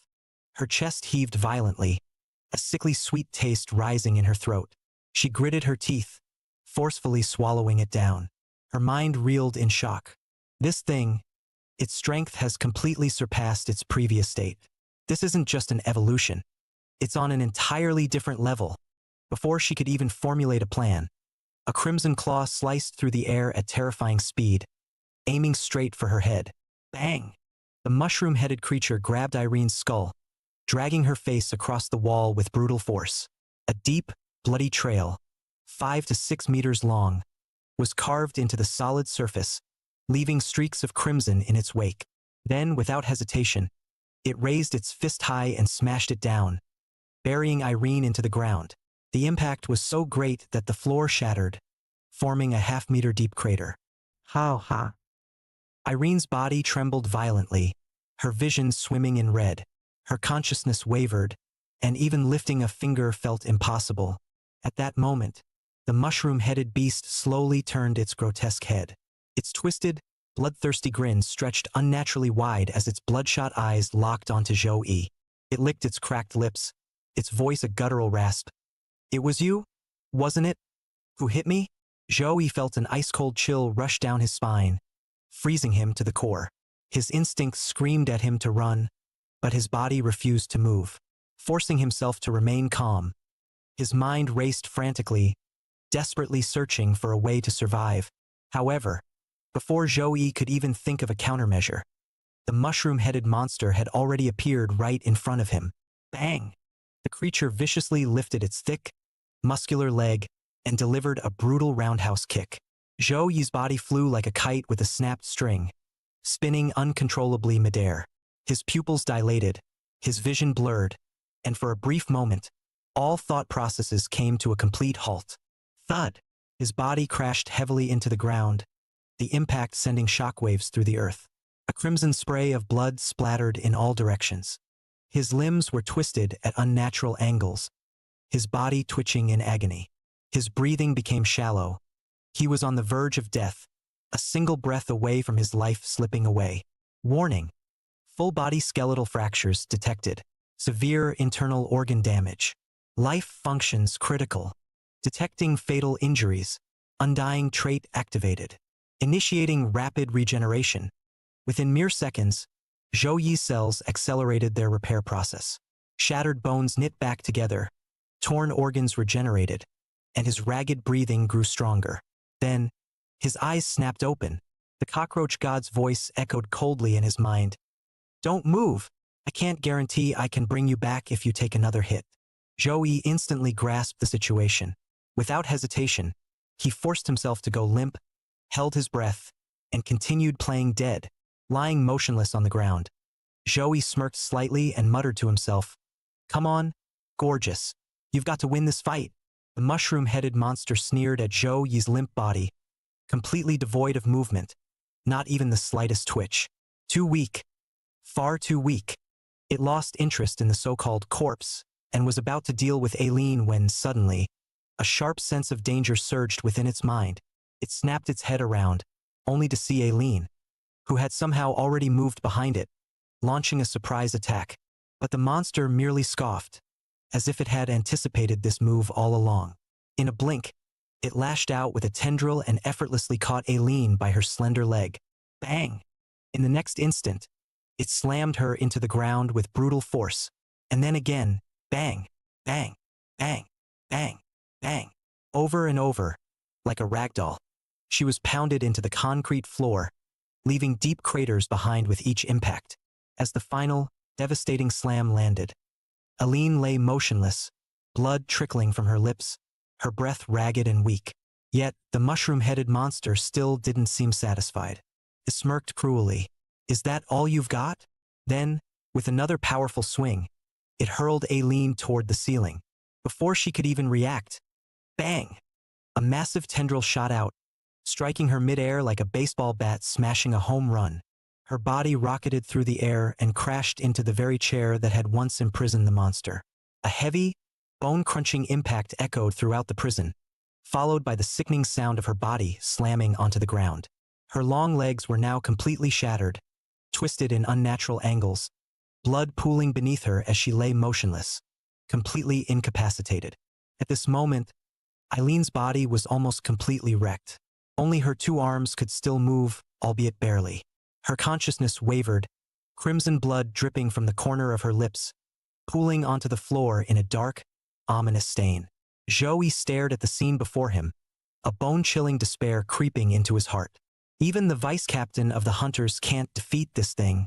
Who else could possibly save us now? Just then, a weak voice broke through the silence. Hey! Joey snapped his head around and saw a woman in a white lab coat struggling to extend her trembling hand, her fingers barely keeping their grasp. Slowly, her palm opened, revealing a blood-red gemstone that emitted a faint, eerie glow. Her voice was so weak it was nearly inaudible. Give it to Vice Captain Aileen. Let her unleash her power. Yet, staring at the monstrous, evolved blood sea beast ahead, Joey felt himself sinking into utter hopelessness. How am I supposed to get this stone to her? Just then, the voice of the roach god resonated in his mind, ever calm and detached. If you fully utilize the muscle expansion ability and charge forward, you may find a gap in its attacks. According to my calculations, your highest possible success rate is 10%. Joey was instantly furious. 10%. That's basically suicide. 10% chance of survival or 100% chance of death. Pick one. The roach god replied flatly, completely devoid of emotion. Joey fell silent. He knew he had no other choice. In the end, he gritted his teeth and activated the muscle expansion trait without hesitation. His leg muscles swelled instantly, propelling him forward with explosive force. He shot out like an arrow his target, Aileen. At the same time, the mushroom-headed monster sensed the movement behind it. Its crimson pupils contracted sharply, and its massive body slowly turned toward Joey, a bloodthirsty grin forming on its face. The monster's reaction speed is faster than predicted. Success rate has dropped to 5%. The roach god's detached voice echoed in Joey's mind. Gritting his teeth, Joey ignored everything else. He had no time to think. He pushed himself to the limit, launching into a full-speed sprint before leaping straight toward Aileen. Success rate now at 1%. The roach god announced again. Aileen was right there. Just a little more. But then, slam! A monstrous claw shot out like a mountain descending from the sky, catching Joey's leg in an iron grip. Damn it! Joey's heart sank as he was violently yanked down by an overwhelming force. The roach god's voice remained cold and mechanical. Success rate has dropped to 0%. Bang! The mushroom-headed monster raised its enormous foot high, a cruel grin flashing in its eyes as it slammed it down toward Joey's skull. It's over, it murmured. Yet, just as that destructive foot was about to crush him, Joey suddenly smirked. Who said the success rate was 0? His voice was barely audible, but his eyes burned with an almost reckless determination. This position is my last chance. With a sudden burst of strength, he hurled a glowing magic crystal with all his might. Swish! The crystal sliced through the air like a meteor, flying straight toward Aileen. At the same time, the mushroom-headed monster's massive foot came crashing down. Boom! The ground instantly shattered, sending dust and debris flying in all directions as the impact shook the entire prison like an earthquake. Dead yet, the monster exhaled, peering down with cold indifference. However, what it had stomped on wasn't flesh and bone, but a thick, sticky web. Spider silk? That woman! The monster's pupils shrank as a chilling realization struck it. A twisted, eerie sound echoed as Aileen slowly stood up.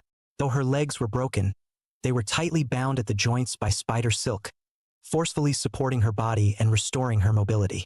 You were willing to risk your life just to hand me the magic crystal. Aileen caught the crystal, the corners of her lips curling into a chilling smile. I'm truly touched. Before her words even faded, she suddenly swung her hand, unleashing countless strands of spider silk, far tougher than before, instantly binding Mushroom Head's entire body. Fall down! Eileen's arms tensed as she forcefully yanked the silk back. Boom! Mushroom Head's massive body lost balance instantly, crashing to the ground with a thunderous impact, shaking the earth beneath them. She gave it no chance to recover. A crimson spider blade formed on her right arm, sharp as a scythe, slicing through the air as she swung it fiercely toward Mushroom Head's head. Die Monster! But Aileen froze. The spider blade couldn't cut through the creature's skin. What? Her eyes widened in shock. Mushroom Head stared at her coldly, a mocking smirk playing at its lips as it sneered. A human who wields our power is still far too weak. Mushroom Head suddenly extended its claws, grabbing Eileen's prized blood blade and snapping it with a sharp crack. What? Aileen stared in shock at her broken weapon, but she had no time to react. In the next moment, Mushroom Head gripped her neck with one hand, lifting her high into the air as her body struggled helplessly. Its other claw slowly morphed into a sharp, blood-red spear, which violently pierced through Eileen's body. Witnessing this scene, Joey collapsed to his knees, a deep despair engulfing him as he believed all was lost. However, just as Mushroom Head was about to finish off Aileen, whoosh! A towering figure flashed across the battlefield like lightning, snatching Aileen from Mushroom Head's grasp and slicing off its arms in a single stroke. Joey looked over in shock, only to see the man standing silently, holding Aileen in his arms without saying a word. At the same time, the reinforcements from the extermination squad finally arrived. 10th Squad Captain Haley, 2nd Squad Captain Pharaoh, and Supreme Commander Cory Virion. The atmosphere on the battlefield shifted subtly in an instant. Haley immediately rushed to the fallen team members, swiftly assessing their injuries. Upon seeing the state of Aileen and the other researchers, her expression darkened. Internal organs, bones, muscles, all shattered beyond recognition. I need to start treatment immediately. Without hesitation, she pulled out a green magic crystal, preparing to activate her healing ability.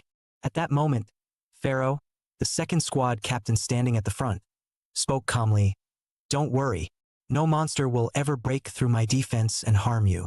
Supreme Commander Cory Virion cracked his knuckles, a smirk playing on his lips. Guess I'll have some fun with this monster. Pretty rare to find one that can actually talk. Aileen weakly opened her eyes, her voice trembling as she struggled to warn him. Commander, this monster is different. Please be careful. Virion glanced back, giving a thumbs up with a carefree grin. Relax, relax. I'm pretty special too. His nonchalant attitude finally pushed Haley over the edge. She shot them a cold glare, her voice laced with irritation. Can you two shut up? I need silence to heal them. Without wasting another word, she activated the power of the green magic crystal. Energy surged through her body, and in an instant, vibrant green flowers bloomed at the heart of the battlefield, gently wrapping around the injured researchers. Seeing this, Pharaoh gently placed Aileen into the healing flowers, allowing the warm, restorative energy to seep into her body and mend her wounds. However, Aileen wasn't the only one being healed. Joey was too. Whoa! This feeling. It was Joey's first time lying within the healing flowers. The gentle energy flowed into his body like a warm spring bath, so relaxing that he felt himself drifting into sleep. But just as he was about to fully surrender to slumber, HK, the god of cockroaches, suddenly injected him with a dose of adrenaline. A sharp, searing pain jolted through him, snapping him awake in an instant, his entire body bristling in shock. Haley frowned slightly, glancing at Joey. What's going on? This treatment isn't supposed to hurt. However, the god of cockroaches showed no remorse. Instead, he spoke matter-of-factly. Kid, you're seriously lucky. Open your eyes and witness the pinnacle of power in this era. Meanwhile, Supreme Commander Virion strode toward the mushroom head creature, his gaze calm and indifferent, as if the bloodthirsty beast before him was nothing more than an insignificant nuisance. Since you understand human speech, how about a little chat? He said casually, his tone relaxed, even tinged with amusement. However, the mushroom head creature refused without hesitation, its voice chilling. We do not converse with food. Just then, something strange happened to the nearby wall. The group instinctively turned, only to see crimson blood seeping from the cracks. At first, it was just a few droplets, but soon, the blood began to flow, rapidly spreading across the surface. Before long, the flowing blood twisted and solidified, taking shape. One by one, grotesque monsters emerged, their forms eerily similar to Mushroom Head. I have devoured every one of my imprisoned kin. The mushroom head creature slowly spread its arms, as if welcoming some impending force, its voice deep and fanatical. "And all of you will die here." Boom! Before the words had even settled, the newly born monsters let out piercing screeches and lunged at the group. A blood-soaked battle was about to begin. The spore monster unleashed its power frantically, spawning a massive horde of blood fiends that surged forward like a tidal wave, rushing toward the two captains who were tending to the wounded. At that moment, Joey hid within a cluster of flowers, his face filled with shock as he witnessed the scene before him. Above, below, all around him, monsters swarmed like an endless abyss, devouring everything in their path. Yet, faced with this overwhelming army, Second Squad Captain Philo remained unfazed. He simply lifted his right arm and swung it downward with force. Boom! A terrifying gust of wind erupted like an invisible blade, sweeping across the battlefield in an instant. The charging blood fiends were shredded to pieces, reduced to nothing but dust. Even after annihilating the monsters, the gale did not dissipate. Instead, it spiraled around the battlefield, forming an impenetrable wind barrier. Any monster that so much as touched the barrier was instantly liquefied into blood, erased before it could even let out a scream. Philo glanced across the battlefield, a faint smirk appearing on his lips. Then, he turned to Captain Haley of the 10th Squad and remarked coolly, "I can hold off the monsters, but the stench of blood, you'll just have to deal with it." Haley raised an eyebrow slightly, a flicker of disdain crossing her face as she scoffed, "Humph, I'll let it slide, you weakling."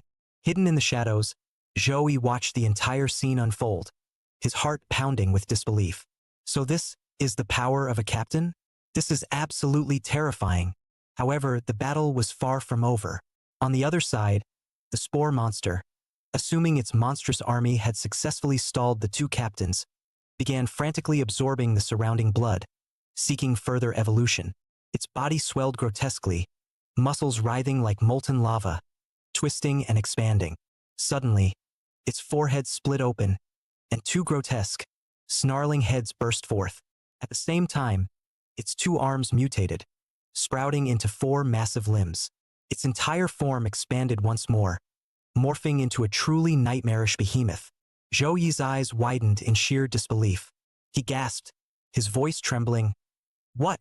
It has a third transformation. That's just cheating." Yet, in stark contrast, Grand Captain Virion remained utterly unfazed. In fact, he even seemed a little envious. He sighed dramatically, a smirk creeping onto his lips. "Man, I envy you guys.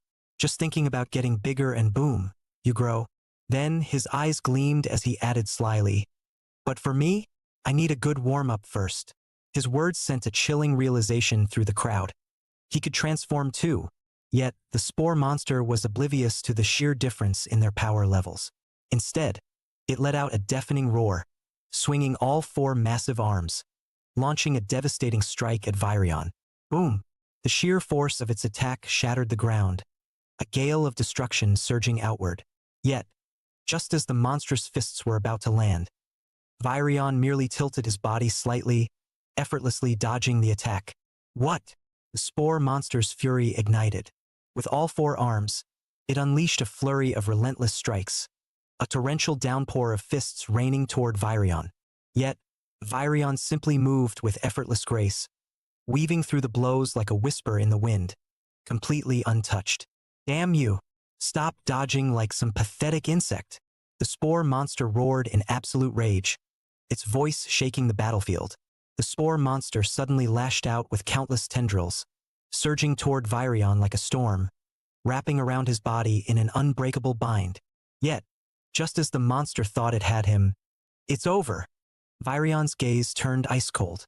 With a slow, deliberate motion, his hand reached behind him. Then he drew a massive greatsword from his back, its blade gleaming with an ominous light. In the next instant, sword light flashed like a meteor descending, slashing through the air at an unimaginable speed. A dozen strikes unleashed in the blink of an eye. The spore monster's pupils contracted sharply, horror flashing across its grotesque face. What just happened? Squelch! In an instant, its massive body was sliced into a dozen pieces. Severed limbs and flesh scattered in every direction, and crimson blood painted the battlefield. The creature let out a terrified scream, but it had no chance to resist. Virion merely raised a hand, aimed at its dismembered head, and flicked his finger. Boom! The spore monster's body was completely annihilated, erased from existence without even a trace of ash remaining. However, the true battle was only just beginning. With its physical form destroyed, its true core, the spore core, was finally exposed. Found you. Virion's eyes sharpened. In the blink of an eye, he vanished, reappearing before the spore core like a sudden gust of wind, without hesitation. He reached out and seized the tiny, pulsating spore in his grasp. You? Trying to resist. The spore monster struggled desperately, but it had nowhere left to run. With a flick of his wrist, Virion tossed it straight into a specially crafted sealing device. With a crisp snap, the lid clicked shut, completely imprisoning the creature. The battle had ended, but what followed was utterly unexpected. Virion grabbed the spore monster's core, his eyes gleaming with childlike excitement. Lifting it high, he exclaimed, "The first ever talking monster in history. Captured by me. Do I get the right to name it now?" Haley's expression darkened instantly, and she snapped, "Quit playing around. How about you figure out how to explain this to the council? You just blew up the brand new research facility." Philo sighed and added, "Idiot boss." Meanwhile, Joey was still in a state of shock, unable to shake off the impact of what he had just witnessed. So this is the power of a captain? This is beyond insane. The god of cockroaches, who had been watching from within his mind, let out a tired sigh and muttered, "You see the gap now, right? Good. You can pass out now." Before Joey could react, his vision blurred, and he blacked out completely. He had no idea how much time had passed before he slowly regained consciousness. Warm water enveloped his body, his mind still groggy. A bathtub. He instinctively glanced down, only to realize he was submerged in steaming water, and he was completely naked. Wait, what the hell is going on? Just as his mind struggled to process the situation, he suddenly became aware of something else. He wasn't alone in the bathroom. Beyond the semi-transparent shower curtain, a graceful silhouette could be seen, her porcelain-like skin faintly visible through the mist. Joey's mind was in turmoil. Wait. What the hell is going on? A man and a woman sharing a bath. Hearing the commotion, the woman lifted the curtain slightly and glanced over, only to find that Joey was already awake. She spoke matter-of-factly, "Your genetic test results haven't come out yet. Technically, you should still be in confinement for another night. But with the prison in ruins, I had no choice but to bring you back here for supervision." Joey flushed slightly and mumbled, I get that, but do we really have to be this, exposed and soaking wet together?" The woman crossed her arms, completely unfazed. "Oh, quit being shy. There's only hot water available at this hour. So what? We bathe separately and freeze our asses off." Then, as if it were nothing, she added, "By the way, name's Irene, Vice Captain of Extermination Squad, Unit 1. Joey blinked, then hesitantly stammered, I think my name is Joey, probably." But before he could process the situation further, Irene casually stepped into the bathtub with him. His face instantly turned a deeper shade of red. She glanced at him and said nonchalantly, "All right, enough stalling. Turn around and lean forward. I need to check your wounds." Despite his overwhelming confusion, Joey hesitated for only a moment before obediently following her instructions, slowly turning over and resting against the edge of the tub. The next moment, Irene's fingertips lightly brushed against Joey's back. A cool, delicate touch glided over his skin, sending an involuntary shiver through his body. His face instantly flushed red. To this, her guard is way too low. If this keeps up, I'm gonna... Yet, Irene seemed completely unaware of his internal crisis. Instead, she gasped in surprise. "Whoa, your recovery speed is insane. Your wounds are fully healed. No scars at all." She curiously ran her fingers over his skin a few more times, clicking her tongue in amusement. "Kid, your ability is pretty interesting." Then, without warning, she abruptly stood up. Before Joey could react, a sudden alert rang out in his mind. Warning. Heart rate accelerating, current BPM, 120. Rapid increase in testosterone detected. Blood flow concentrating. Would you like to enter reproduction mode? Zhou Yi's pupils shrank in horror, and he roared in his mind, "No! Shut it down right now!" System paused. Phew! He barely had time to catch his breath before Irene furrowed her brows, glancing down at her own chest. With an annoyed sigh, she muttered, "Ugh, that damn monster. Even after the captain treated me, it still left a mark. Here, see for yourself." Before Zhou could protest, she suddenly leaned in, pressing her injury dangerously close to his face. His brain short-circuited. Too close. This is practically a face-to-face inspection. A faint fragrance of soap and warm bathwater lingered in the air. Zhou felt his entire body stiffen as his blood surged uncontrollably. His face burned like fire. Warning. Hormonal fluctuation detected. Reproduction mode activating in 3, 2. Stop! At the very last second, Zhou sprang out of the bathtub like a fish, launching himself toward the door. He didn't even bother grabbing a towel as he stammered, I suddenly remembered something urgent. Why, you finish your bath." Bang! The bathroom door slammed shut behind him, leaving the room in utter silence. Irene stood frozen, staring at the door where Zhou had just bolted, her face filled with confusion. What the hell is he running from? Outside the bathroom, Zhou's heart was pounding out of his chest. Gripping a white cloth over a certain rising problem, he gasped for air, his mind screaming, "One more second in there, and I'd have died of sheer embarrassment." Internally, he furiously cursed, "Damn system. What the hell were you trying to do?" Just then, a news broadcast suddenly aired on the TV in the living room. Severe spatial fluctuations detected near Haicheng, a small human-safe zone, located 50 kilometers away in a non-government-controlled area, has been attacked by unknown creatures. Zhou Yi's expression stiffened, his heart sinking. "That place? Isn't that where I used to live?" The news continued. The attack was sudden. The extermination squad responded immediately upon receiving the distress signal. But no survivors were found in the small safe zone. Zhou Yi clenched his fists tightly, a suffocating weight pressing against his chest. He took a deep breath and let out a bitter chuckle. "If I had still been there, I guess I'd be dead now too." The news anchor's voice carried a grave warning. A final reminder to all citizens. The abyss serves as a gateway to another world. If you notice any unusual signs, report them to the authorities immediately. Quit overthinking. The world doesn't run on what-ifs. The voice of the god of cockroaches suddenly echoed in his mind. Then, in a completely different tone, he added cheerfully, "Oh, by the way, I've got some good news for you. Your best buddy, Fatty, the guy you squashed. Yeah, he just came back to life." Zhou Yi glanced at the system panel and, sure enough, Fatty had been officially renamed as Imperial Iron Guard. The god of cockroaches lazily explained, "From now on, Fatty is immortal.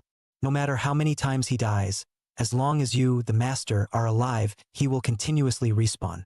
Zhou Yi frowned slightly, still struggling to grasp the idea. Sounds powerful, but how does an infinitely respawning cockroach serve as a bodyguard? Don't underestimate him. Fatty can evolve. The god of cockroaches added smugly. Right now, he's already unlocked the vision-sharing ability.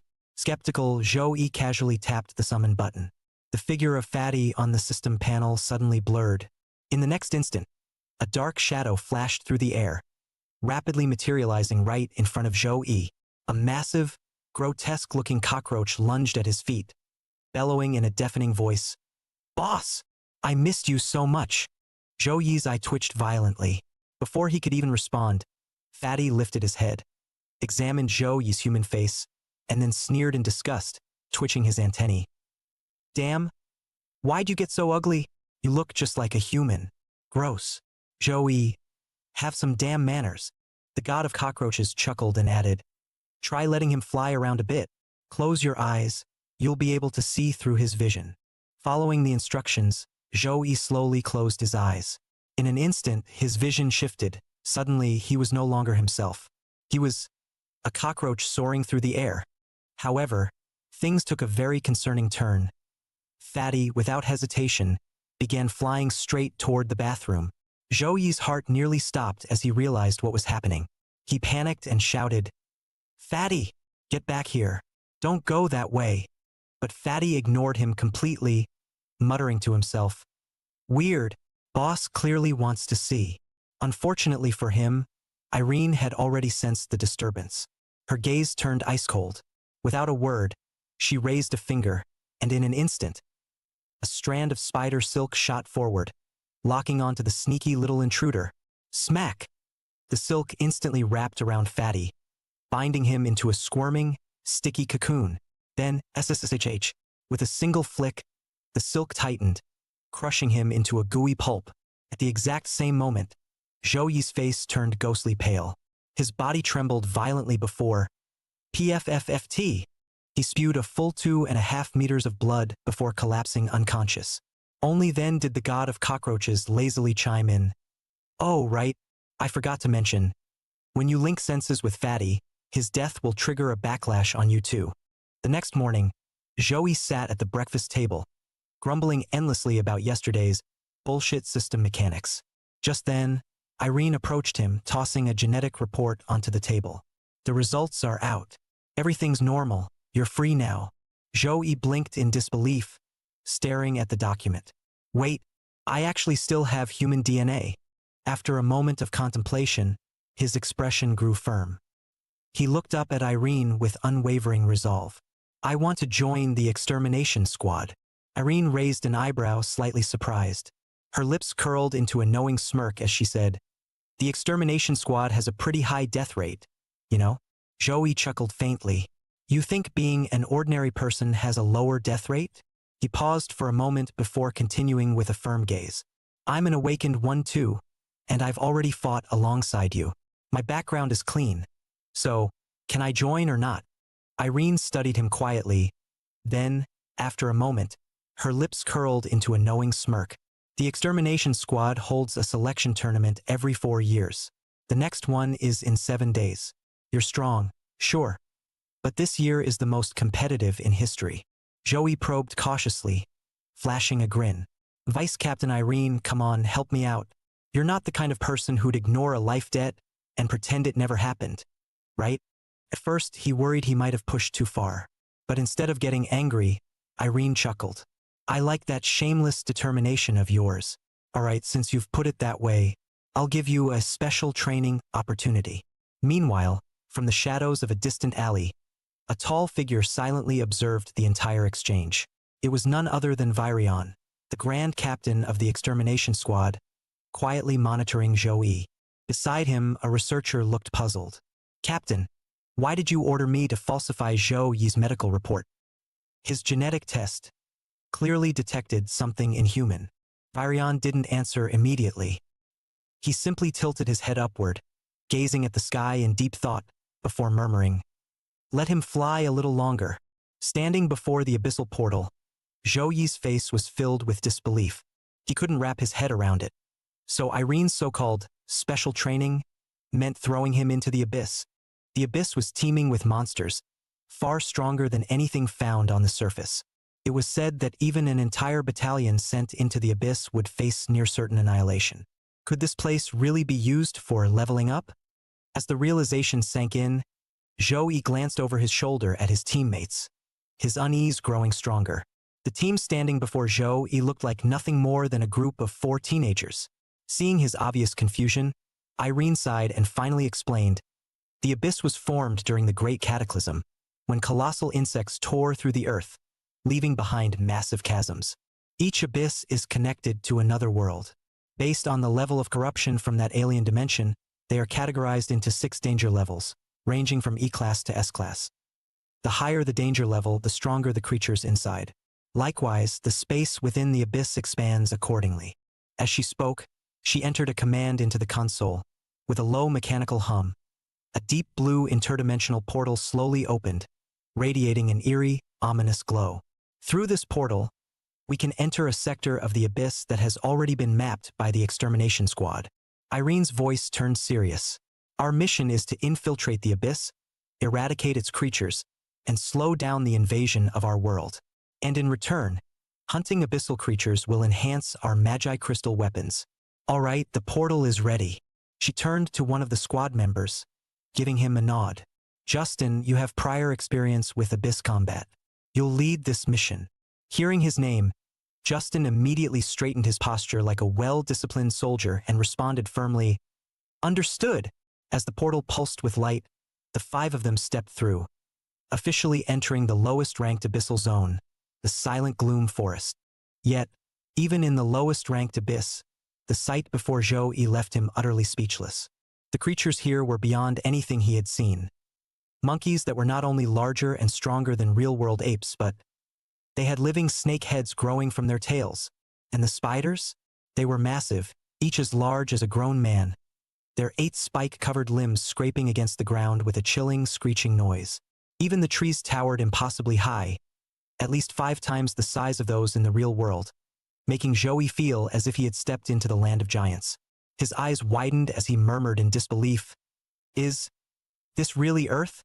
All they did was step through a single gate. So why did it feel like they had entered an entirely different world? Before Zhou-Yi could even process his shock, Justin, who had been leading the way, suddenly came to a halt.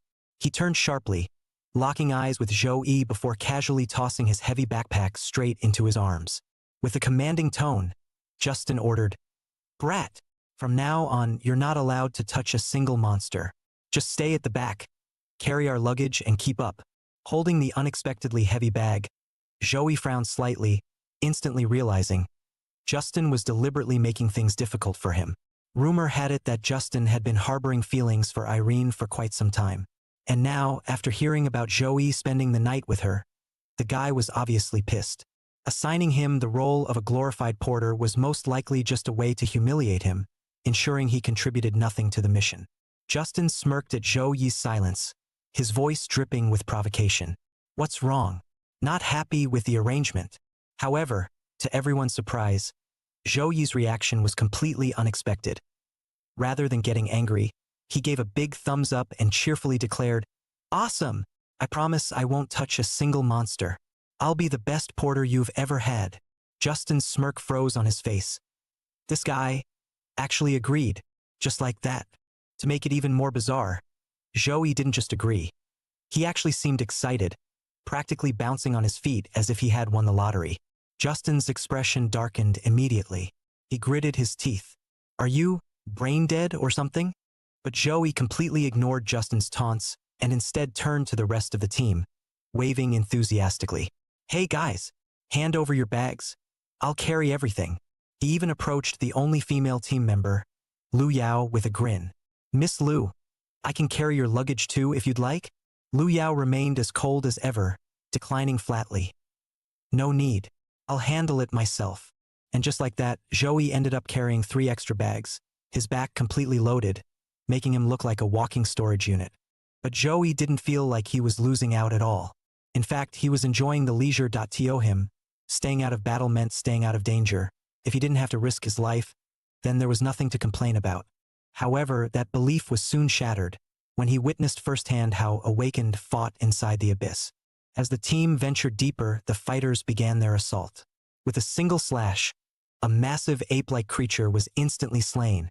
Then, something shocking happened. Their weapons automatically absorbed some sort of energy from the monster's corpse. Zhou-Yi's eyes widened in disbelief. Awakened weapons could actually absorb power from abyssal creatures, just like gaining experience points in a game. Every kill made their weapons stronger. The more monsters they slew, the faster they advanced.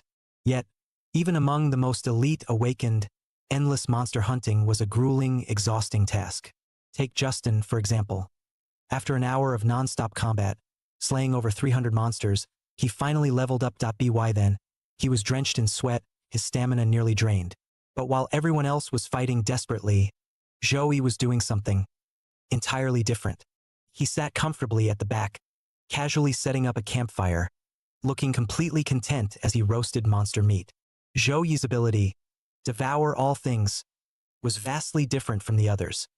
While they fought tooth and nail to grow stronger, he simply had to eat. It didn't matter whether he killed the creature himself or if someone else did. As long as he consumed the remains, he could gain its unique traits. And so, while the others battled until they were exhausted, Zhou-Yi was already indulging in his buffet of power. Acquired trait, poison resistance enhanced. Acquired trait, jungle adaptation enhanced. Acquired trait, sunlight affinity. As pieces of abyssal monster flesh entered Zhou Yi's mouth, his body began evolving at an eerie rate. His adaptability, resistance, and even survival capabilities were skyrocketing. Eventually, his stomach finally reached its limit, and he had to stop, utterly satisfied. Lying on the ground, he let out a full, contented burp, eyes brimming with satisfaction. Then, with utmost conviction, he announced, "I've made up my mind. Even if I do join the extermination squad, I'm sticking to the logistics team. While others are out there risking their lives grinding monsters, all I have to do is eat to grow stronger. This is the dream life." Finishing his speech, he dramatically raised his grilled meat skewer into the air and gleefully shouted, "Long live the cockroach!" His sudden, triumphant declaration sent a collective shiver down the spines of his battling teammates. Without thinking, every single one of them paused mid-combat and turned their heads, staring at the most laid-back logistic genius in the abyss. Silence. They were covered in sweat and blood, their bodies aching from non-stop combat. Meanwhile, this guy was kicking back and enjoying a gourmet feast. What in the absolute hell was this nonsense? It didn't take long for the team to clear out the monsters along the way, finally arriving at the depths of the silent, eerie jungle. The atmosphere here was depressing and bizarre, and the monsters that infested the surroundings had far exceeded the newcomer team's ability to deal with them. In the depths of the dense forest, a boss-level jungle heavy-horned beast was letting out a deafening roar, driving away wave after wave of intruding alien monsters, its power seemingly unrivaled. Even though the king of serpent-tailed monkeys had already reached the might of the quasi-knight level, it was still like an ant in front of the jungle heavy-horned beast and was instantly killed by that massive power. Zhou Yi hid in the grass, his eyes wide open. He simply could not believe what was in front of him. Obviously, the difference in strength between the two was only half a level, so why was there such a disparity in battle power? As the captain, Justin could see the nervousness of his teammates. He took a deep breath and calmly said, "Don't worry, we can definitely win. As long as everyone follows my plan, we are a rookie team capable of raiding the boss." Zhou Yi narrowed his eyes, his mind recalling the words that Erin had said to him before he left. Her voice seemed to echo in his ears. "If you guys break the rules and challenge the boss, injuries, disabilities, or even deaths are not considered medical insurance." Lu Yao's expression also became heavy, but he remained silent, as if he was weighing something. When no team member raised any objections, Justin looked even more pleased with himself as he pulled out a map in a pretense of composure and started discussing tactics. He deliberately arranged for Zhou Yi to bring his luggage and go to a certain designated location to wait. As the captain of the team, Zhou Yi was not overly skeptical. After all, he was only in charge of logistics, so he obediently did as he was told. Watching Zhou Yi fade away, the two of them, Su Kai and Song Tao, actually couldn't help but snicker, with some sort of sinister gleam in their eyes. The only one who did not participate in the laughing conversation was Lu Yao, who frowned tightly and suddenly realized something. "Captain, I sent the location. You told him to go to the ambush point for the boss duel." Justin's expression changed instantly, and a cunning light flashed in his eyes as he stopped pretending as if nothing had happened and directly told Lu Yao the truth. "That's right. I already knew that Zhou Yi would go to that place. So in the 4 duffel bags he took with him, I stuffed them full of explosives in advance," he said while revealing a grim smile. "When the boss is pulled away from the hatred by Zhou Yi, we can detonate the explosives and blow up that stupid kid, and then clean up the seriously injured boss. The only cost is sacrificing a waste." Lu Yao's face instantly paled. He was so shocked by this vicious plan that he could barely speak. "You actually intend to use him in exchange for victory?" Just as she was about to rush forward to stop this, Justin violently swung the greatsword in his hand, blocking Lu Yao's path. Justin sneered sinisterly and threatened in a low voice, "Put away your sanctimonious heart, Lu Yao. My patience can only tolerate this one offense from you." Just like that, Zhou Yi walked into the so-called safe area with a few explosive packets. He did not notice all the changes that were taking place and still thought that he was carrying out an ordinary mission. However, just as he was about to clear the battlefield, the ground suddenly trembled violently, the vibrations seeming to come from far away, yet unusually violent. Zhou Yi could not help but turn around, his brows slightly furrowed. The battle could be so intense? He looked around somewhat incredulously, and said in his heart, "This is not like an ordinary monster clash. The commotion is so great that it can even be felt here."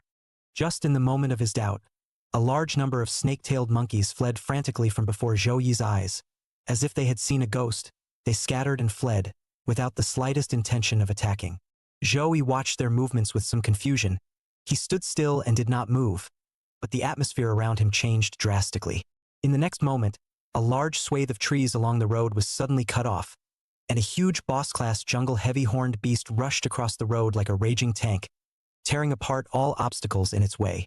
Zhou Yi did not even have time to react in any way, as the huge unicorn horn had already violently penetrated his chest, directly penetrating his body. Blood gushed out, and the corner of Zhou Yi's mouth curved up into a painful arc as he sucked in a breath, his consciousness beginning to blur as his body was almost directly torn apart by the power of the unicorn. The jungle heavy horn relentlessly propelled Zhou Yi forward in a frenzy, its machine-like speed causing Zhou Yi's body to roll across the ground, destroying trees and rocks along the way and collapsing with a loud bang. It wasn't until Zhou Yi was violently slammed into a hard mountain that he was finally able to stop. The intense pain in his chest almost made it impossible for him to catch his breath, and his body was almost falling apart from the impact. His breathing became weaker and weaker, everything in front of him gradually blurred, and his consciousness gradually fell into chaos. He struggled to come to his senses, but he could no longer control the violent trembling of his body. He couldn't figure out how the boss could have appeared here. Could it be that his teammates had all been killed? All of this was beyond his understanding, and his heart was filled with confusion and unwillingness. Just then, a mysterious power suddenly surged into his body. The god of cockroaches manifested and immediately detected that he had suffered a fatal injury, followed by a low voice. The foreign matter within the body must be removed and repaired immediately. However, right at this moment, a rocket arrow came out of nowhere and shot straight down from high above. The arrow did not shoot towards the jungle heavy-horned beast, but accurately stuck on the explosive pack that fell on the ground. Zhou Yi's eyes widened violently, and he instantly understood the truth of the matter. The moment he saw the explosive packet ignited, it dawned on him. It turned out that he had once again been abandoned by his teammates and had become the bait to attract the monster. His heart suddenly sank, shock and anger mingled together, but unfortunately it was all too late. Then, the fiery flames rose to the sky, accompanied by the soul-shattering sound of the explosion, as if a thunderclap resounding through the sky, echoing throughout the jungle. At this moment, Justin, standing on the cliff, could not help letting out a loud laugh, with a twisted pleasure in his laughter, as if he were a cold-blooded hunter looking down on his prey. He said triumphantly, "Did you guys see that punk's expression at the end? It was so ridiculous. Later on, we'll go down and clean up the bloodied boss, killing two birds with one stone." However, Lu Yao saw something wrong after the flames. Her eyes became alert for a split second and her heart clenched. She cried out sharply, "Captain, look!" Justin looked in the direction Lu Yao pointed and instantly froze, his expression becoming grave. His eyes were fixed on the ruins in front of him, and his lips trembled slightly, as if he had realized something. Only to see that in the charred ruins, thick smoke and dust drifted away with the wind, and the firelight gradually faded. But Zhou Yi's figure did not disappear as expected. A pair of eyes that were like fire loomed in the smoke, emitting an unspeakable murderous aura. Justin's face instantly paled, his eyes filled with horror and disbelief. No, impossible. How is he still alive? Only Zhou Yi could be seen forcibly pulling out the unicorn horn of the jungle heavy-horned beast, and the mountainous heavy-horned beast wailed in agony as blood gushed out. But Zhou Yi was not the least bit fazed. His wounds were healing at a speed visible to the naked eye, and that intense recovery power made the air around him seem to freeze. Then, Zhou Yi violently lifted up the huge body of the jungle heavy-horned beast, and the huge monster that weighed several tons was like a plaything in his hands. In Justin's panicked eyes, Zhou Yi did not hesitate to throw the beast back, his huge body slicing through the air, bringing up gusts of wind. Zhou Yi roared loudly, "Do you guys really think I'm easy to bully?" It turned out that a few minutes ago, Zhou Yi felt incomparably angry, and the betrayal in front of him was too much for him to bear. In his heart, he thought, "What kind of grudge do I have against you guys? The first time we met you even tried to harm me." He then activated the snake-ape long arm skill, the powerful strength of the snake-tailed monkey allowing his arms to be like steel, able to easily lift objects tens of times his own weight. Next, he activated the jungle adaptability skill. Being in this jungle had drastically improved his physical abilities and reflexes. Having turned on the daylight affinity trait again, the sunlight of the daytime filled his body with infinite power, and all of his combat abilities instantly increased. Under the double buff, Zhou Yi's power reached its peak, and he directly threw the huge body of the jungle heavy horn towards his teammates who had once betrayed him. Shortly after, a heaven-shaking shattering sound resounded throughout the entire mountain forest. The surrounding trees shook violently, and the mountain peaks seemed to be trembling. Justin and the others on the mountain also felt the shock of the shockwave. A violent force swept over them, as if the entire mountain was collapsing. One of the team members named Song Tao had a twisted expression on his pockmarked face as he was crushed by the massive body of the jungle heavy horn to the point that only half of his body was left, splattering blood and debris. Song Tao cried out in agony on the ground, and he kept sending out pleas for help towards Captain Justin and the others. "Captain! Help! Help!" However, Justin was not the slightest bit moved as he coldly looked at Song Tao, deciding in his heart long ago that Song Tao no longer had any chance of redemption. He quickly unsheathed his greatsword and turned to the other team members, ordering in a cold voice, "If you guys don't want to die, join forces to take care of this boss first, and I'll take care of the rest." After saying that, Justin coldly aimed at Song Tao and cast a flesh-burst arrow. The arrow shot into Song Tao's body, and the intense energy caused his blood to tumble and swell, his entire body twisting painfully as if it was being torn apart by internal energy. Finally, a deafening explosion came from within Song Tao's body, and a column of blood sprayed in all directions, blasting into the body of the jungle heavy-horned beast. However, this amount of damage was not enough to be fatal to the jungle heavy-horned beast, but instead enraged it, causing it to erupt into an angry roar. Justin quickly hid behind his teammates and commanded, "What are you waiting for? Hurry up and attack. Finish it off for me." Sukai immediately reacted. His hands converged with roaring flames, and he violently swung out a flame-heavy fist, fiercely smashing towards the jungle heavy-horned beast's head. The flames churned and the air waves stirred. At the same time, Lu Yao didn't stop either. She waved her staff. The power of thunder descended from the sky, directly surrounding the jungle heavy-horned beast, the lightning splitting and smashing on its body. The jungle beast's body was violently convulsed by the electric shock, letting out a heartbreaking wail, as if it was in a life-and-death struggle with the attack. Justin thought that the life of the jungle-horned beast was in danger, and he couldn't help but feel a hint of pride in his heart. "It looks like this boss isn't as powerful as the legends say." He sneered as he drew his greatsword and prepared to take care of this boss himself. "Even if that punk can throw it up, it can't be stronger than me." However, just as Justin was about to strike, the jungle heavy horn suddenly let out a deafening low roar, instantly shattering the air around it and shaking away all the attribute magic on its body. The surrounding flames and thunder were dispersed by its roar, only to see the jungle heavy horn beast's unicorn horn converge with flames and electric currents of supernatural energy. Its unicorn horn continuously absorbed the energy from the flames and thunder as if it was charging, and that terrifying power coalesced within its body, emitting a breathtaking aura. Lu Yao's pupils suddenly contracted, her face full of panic. "Not good. The heavy-horned beast can actually absorb our energy. If we continue to attack it, it will become even stronger." Everyone instantly stopped their attacking movements.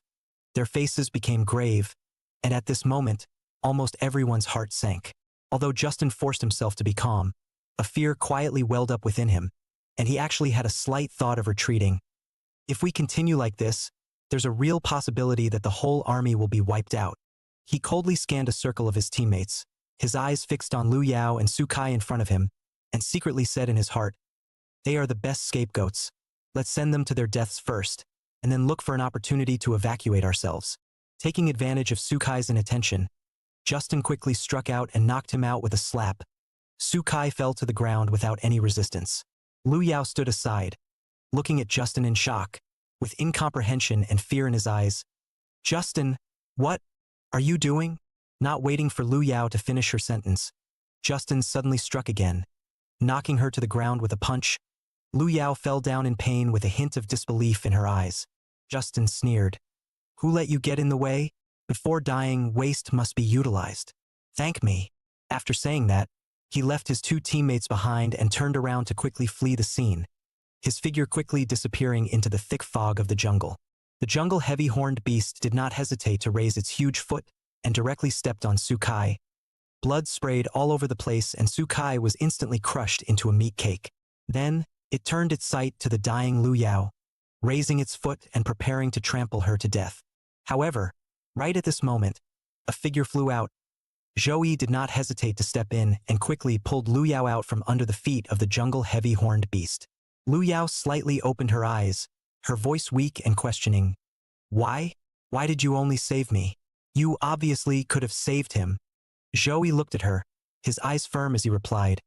Because you didn't bully me and give me a backpack in the first place. Even in this crisis-ridden world, favors always have to be somewhat justified. He secretly thought. Once upon a time, I was weak, like an insignificant cannon fodder, at the mercy of others. After turning into a small powerhouse, I'm still the same small character forced by a big cockroach to make a path to death. He took a deep breath and silently thought. Now that I haven't messed with anyone yet I'm being schemed against, how can I be at peace if I don't have my fate in my own hands? A flash of determination flashed across Zhou Yi's eyes as he swore in his heart. In this world, only the strong are qualified to control their own destiny, so I must become stronger. Just then, Justin's cry for help suddenly came from the distance. Zhou Yi, save me. I can't.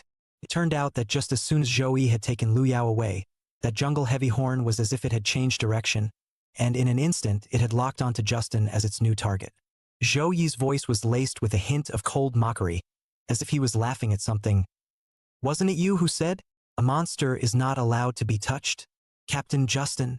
Justin was so angry when he heard this that his eyes almost popped out of their sockets. His face was white, and his anger almost made him lose his mind. But at that moment, the huge iron hoof of the jungle heavy horn trampled down without mercy, and smashed heavily on Justin's head. And in that instant, the two eyeballs were ejected like an exploded balloon. Justin's death caused the atmosphere around him to suddenly freeze, while Zhou Yi calmly unleashed the hypnotic flower on Lu Yao. It was the pollen of the sleeping flower, the delicate powder spreading rapidly, and after inhaling a large amount, anyone would fall into a deep coma. Zhou Yi hypnotizes Lu Yao, not simply to subdue her, but because the monster ability in Lu Yao is still in the secrecy stage. He knew that if she was awakened, it might break his carefully woven situation. After being free of other distractions, Zhou Yi could finally focus on facing the jungle heavy-horned beast's deadly gaze that was fixed on him. A flash of excitement flashed across his eyes, and his knuckles made a crisp ringing sound as he softly said, Now, there are only the two of us left. I'm going to use you as a pedal for me to become stronger. Facing the silent and domineering ultimate boss, Zhou Yi's impulse was even stronger. In an instant, he cast the flicking tongue trait. Zhou Yi's body rose up in the air like an arrow off the string, skillfully dodging the oncoming deadly impact of the jungle heavy-horned beast. After landing, he retrieved his flicking tongue, his eyes flashing with a brilliant light. Along the way, he had absorbed countless traits, and now it was finally time to display them. Without hesitation, he activated the mantis scythe blade, his right arm instantly morphing into the forelimb of a rainforest mantis. The sharp edge was enough to easily tear apart the torso of any prey. However, even with this incomparably sharp mantis scythe blade, when it chopped on the thick epidermis of the jungle heavy-horned beast, it only made a ringing sound of gold and iron. The edge of the blade embedded itself deeply, but failed to cause the slightest wound. Zhou Yi's heart shook. Clearly, it was obviously not an easy task for this reinforced monster to be easily decapitated. However, Zhou Yi soon keenly sensed the fatal weakness of this mutated monster. Even though its epidermis seemed to have undergone a strengthening evolution, forming a layer of sturdy armor, underneath each layer of strengthened epidermis, it still hid its fatal soft underbelly. However, the abdomen of the jungle heavy-horned beast was still its only fatal weakness. Zhou Yi did not hesitate to wield the mantis scythe blade once again, ruthlessly piercing into its massive abdomen, instantly splattering blood and flesh, the wound deeply tearing through its muscle layer. As expected, the damage that this strike brought to the heavy-horned beast was unprecedented. But the jungle heavy-horned beast clearly did not intend to fold its hands. It turned its head violently, a flash of anger flashing through those blood-red eyes as it stared dead at Zhou Yi. Then, it violently flung its neck, and the tremendous force threw Zhou off his body like rags, heavily smashing into a rock more than 10 meters away before he was barely able to stop it. That collision almost caused Zhou organs to be shaken to the wrong degree, and he violently coughed out a few mouthfuls of old blood, his face as pale as paper, as the pain surged to his heart. Zhou cursed in his heart. His heart was full of anger and confusion. Obviously huge in size, but actually so flexible. This monster is really a difficult opponent. However, the jungle heavy-horned beast's attack did not stop because of this. Only to see electricity converging on its majestic giant horn, the power of thunder erupting at an unimaginable speed, the arcs of electricity circling in the air like dragons and snakes, ruthlessly rushing towards Zhou. The power of this strike was such that Zhou was simply too late to dodge. In an instant, the thunder blasted his entire body, and the tearing electric current instantly wrapped his body, as if millions of whips had swung into the sky at the same time, with electric light shooting out in all directions. He took all the current impact of this strike. His whole body was almost burnt to charcoal, and the intense pain almost made him lose consciousness.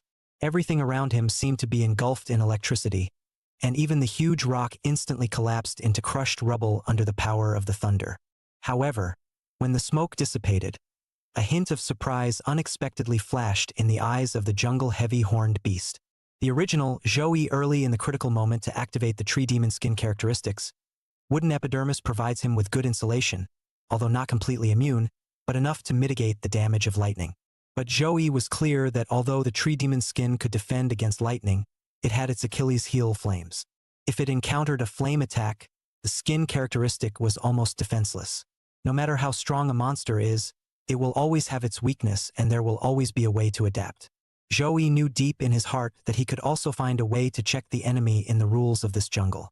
However, although the tree demon skin effectively resisted the jungle heavy-horned beast's thunderous attacks, it still lacked sufficient firepower if it wanted to kill it with a single blow. At this moment, Zhou stared at the massive jungle heavy-horned beast in front of him. An array of light suddenly flashed through his heart. Without hesitation, he activated the long arm trait, his right arm quickly elongating like rubber, and quickly picked up the huge greatsword that Justin had gotten only by brushing the monsters with all his might. Immediately afterward, Zhou fiercely stomped on the ground, releasing a large number of incomparably tough tree demon vines. These vines rose up into the air like living creatures and quickly spread out. Tree demon vines, which were originally a deadly weapon used to capture prey, grew densely and were able to securely bind any creature that intruded into the jungle. Soon, the huge unicorn horn and limbs of the jungle heavy-horned beast were firmly entangled by the tough tree demon vines, binding it to death like an iron cable. Its angry roar shook the earth, as if the entire forest was trembling. Each roar contained a rage and struggle that could not be suppressed. A hint of determination flashed in Zhou's eyes as he raised the huge, incomparable greatsword, the tip of the sword flashing with a cold light as he fiercely chopped at the neck of the jungle heavy-horned beast. Victory or defeat had already been decided between this sword. However, right at this moment, the jungle heavy-horned beast erupted with a deafening roar, and with unimaginable power, its limbs violently struggled, actually tearing apart the tree demon vines that were entangling it, and its body erupted with a shocking power as if it were a beast that had taken off the reins. Seeing this powerful impact approaching in an instant, Zhou's reaction was already half a beat slower, and there was no time to unload or avoid it. In the heat of the moment, he did not hesitate to activate the stretching muscle trait to enhance his strength. His muscles instantly expanded as if filled with explosive power, and his entire body rapidly accelerated, meeting the jungle heavy-horned beast with a destructive aura. The greatsword in Zhou's hand collided fiercely with the huge unicorn horn of the jungle heavy-horned beast, emitting an ear-splitting sound of gold and iron, and the air seemed to be filled with sparks and shockwaves. However, despite the greatsword's incredible power at this moment, it was still undergraded. With just one blow, the sword snapped in the impact and turned into two, slipping out of Zhou's hands and scattering the pieces in all directions. Seeing this scene, Zhou's face changed and he sighed in his heart. He hastily retreated, quickly moving away from the jungle heavy-horned beast's attack range. He did not hesitate to throw away the greatsword that originally held Justin's heart and efforts, understanding in his heart that if he wanted to defeat this monster, he would obviously need a more suitable weapon and strategy. However, The corners of Zhou Yi's mouth unconsciously curved up, revealing a cold smile. The jungle heavy-horned beast roared once again, its huge body rushing towards him like a mountain, its four hooves like thunder, shaking the sky and the earth. A cold glint flashed across Zhou Yi's eyes as he laughed coldly. I'm sorry. This battle, you have already lost. It's because I've acquired the trait that can defeat you. Before his words fell, Zhou Yi violently swallowed the shattered horn of the jungle heavy-horned beast. With the infusion of this trait, he felt a powerful yet unfamiliar force pouring into his body. The heavy-horned beast's sharp horn trait. He quickly activated the trait, and instantly, his entire body seemed to be wrapped in a layer of sturdy armor. His muscles became stronger, and his epidermis shone with a dark golden luster, transforming him into an armored warrior. From that moment on, Zhou Yi and the jungle heavy-horned beast launched a grueling life and death struggle.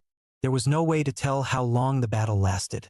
The surrounding scenery had long been completely destroyed, broken trees, cracked rocks, and fragments and broken limbs everywhere, as if the entire jungle was paying the price for this fight to the death.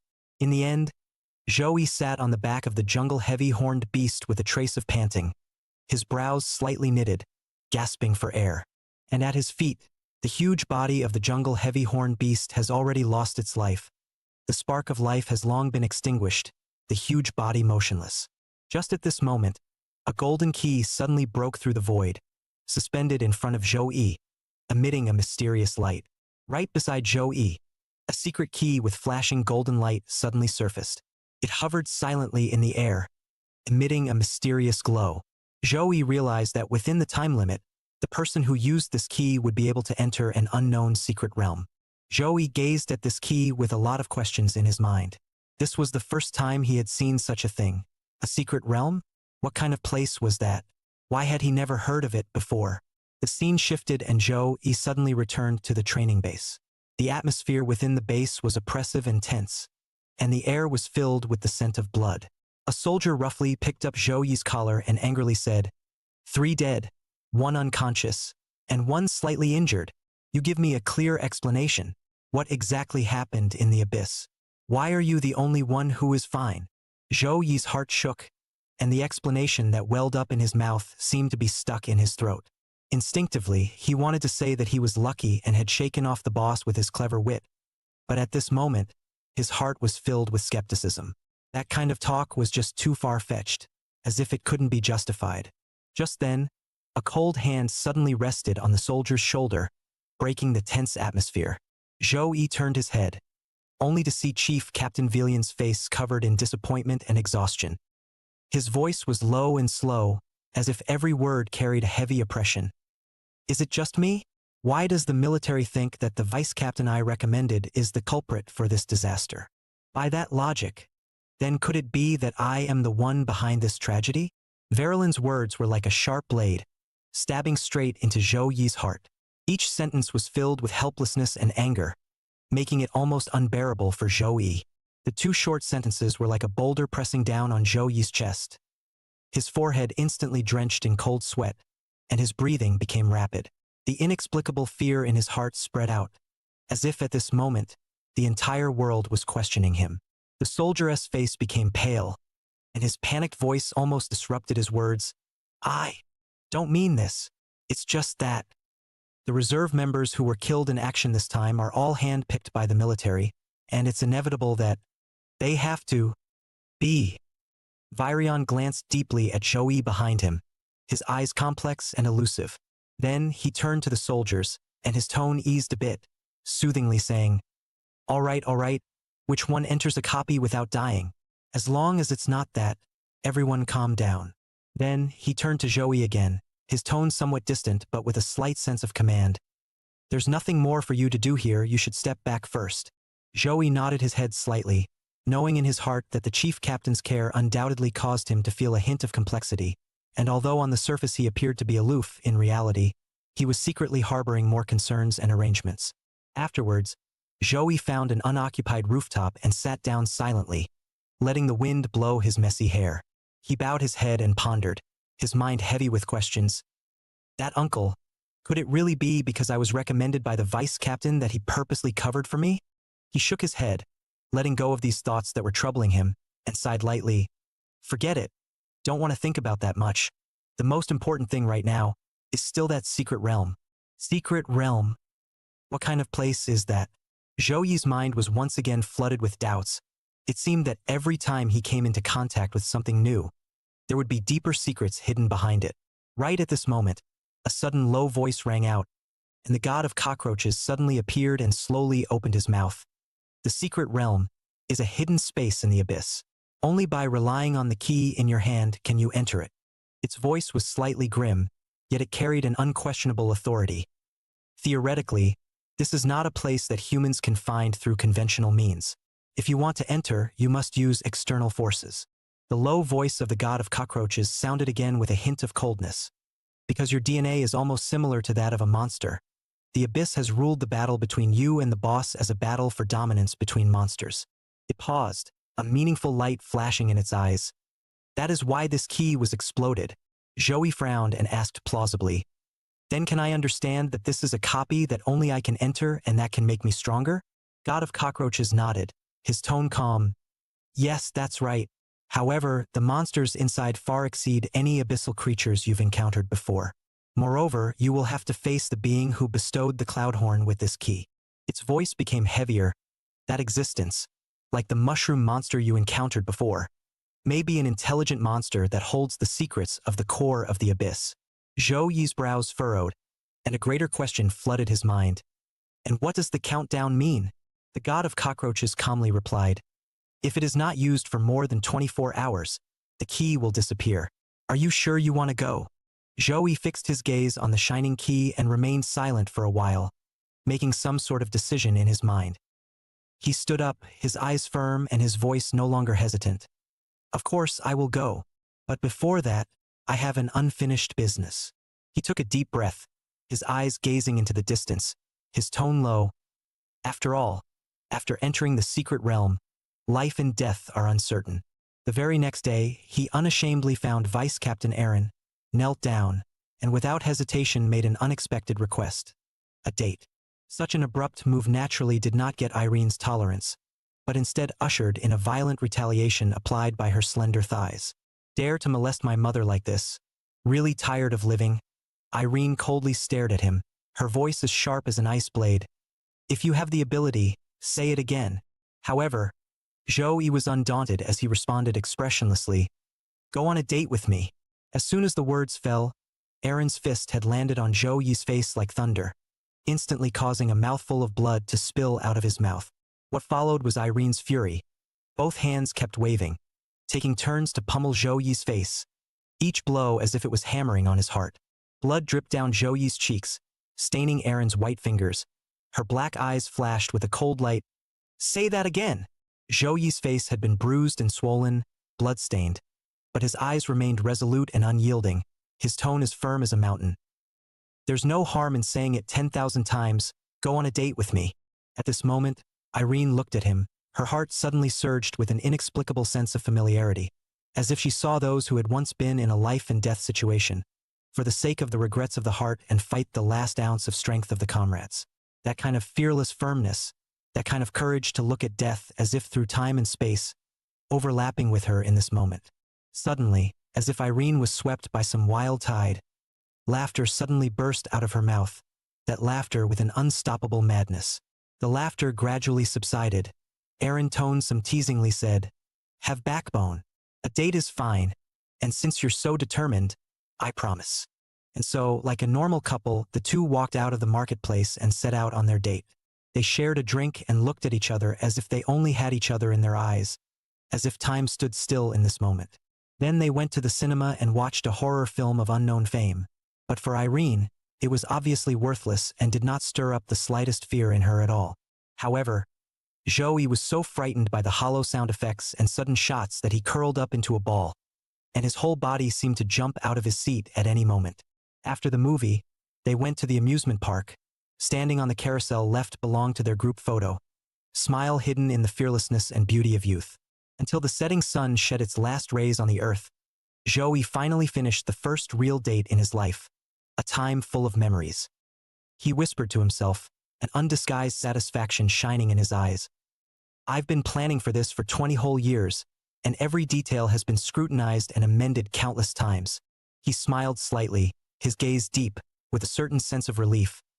The only thing missing is a girl who can accompany me to realize all this. Now, I can die without regret. Hearing Zhou Yi's low sigh, Irene's footsteps lurched and suddenly stopped.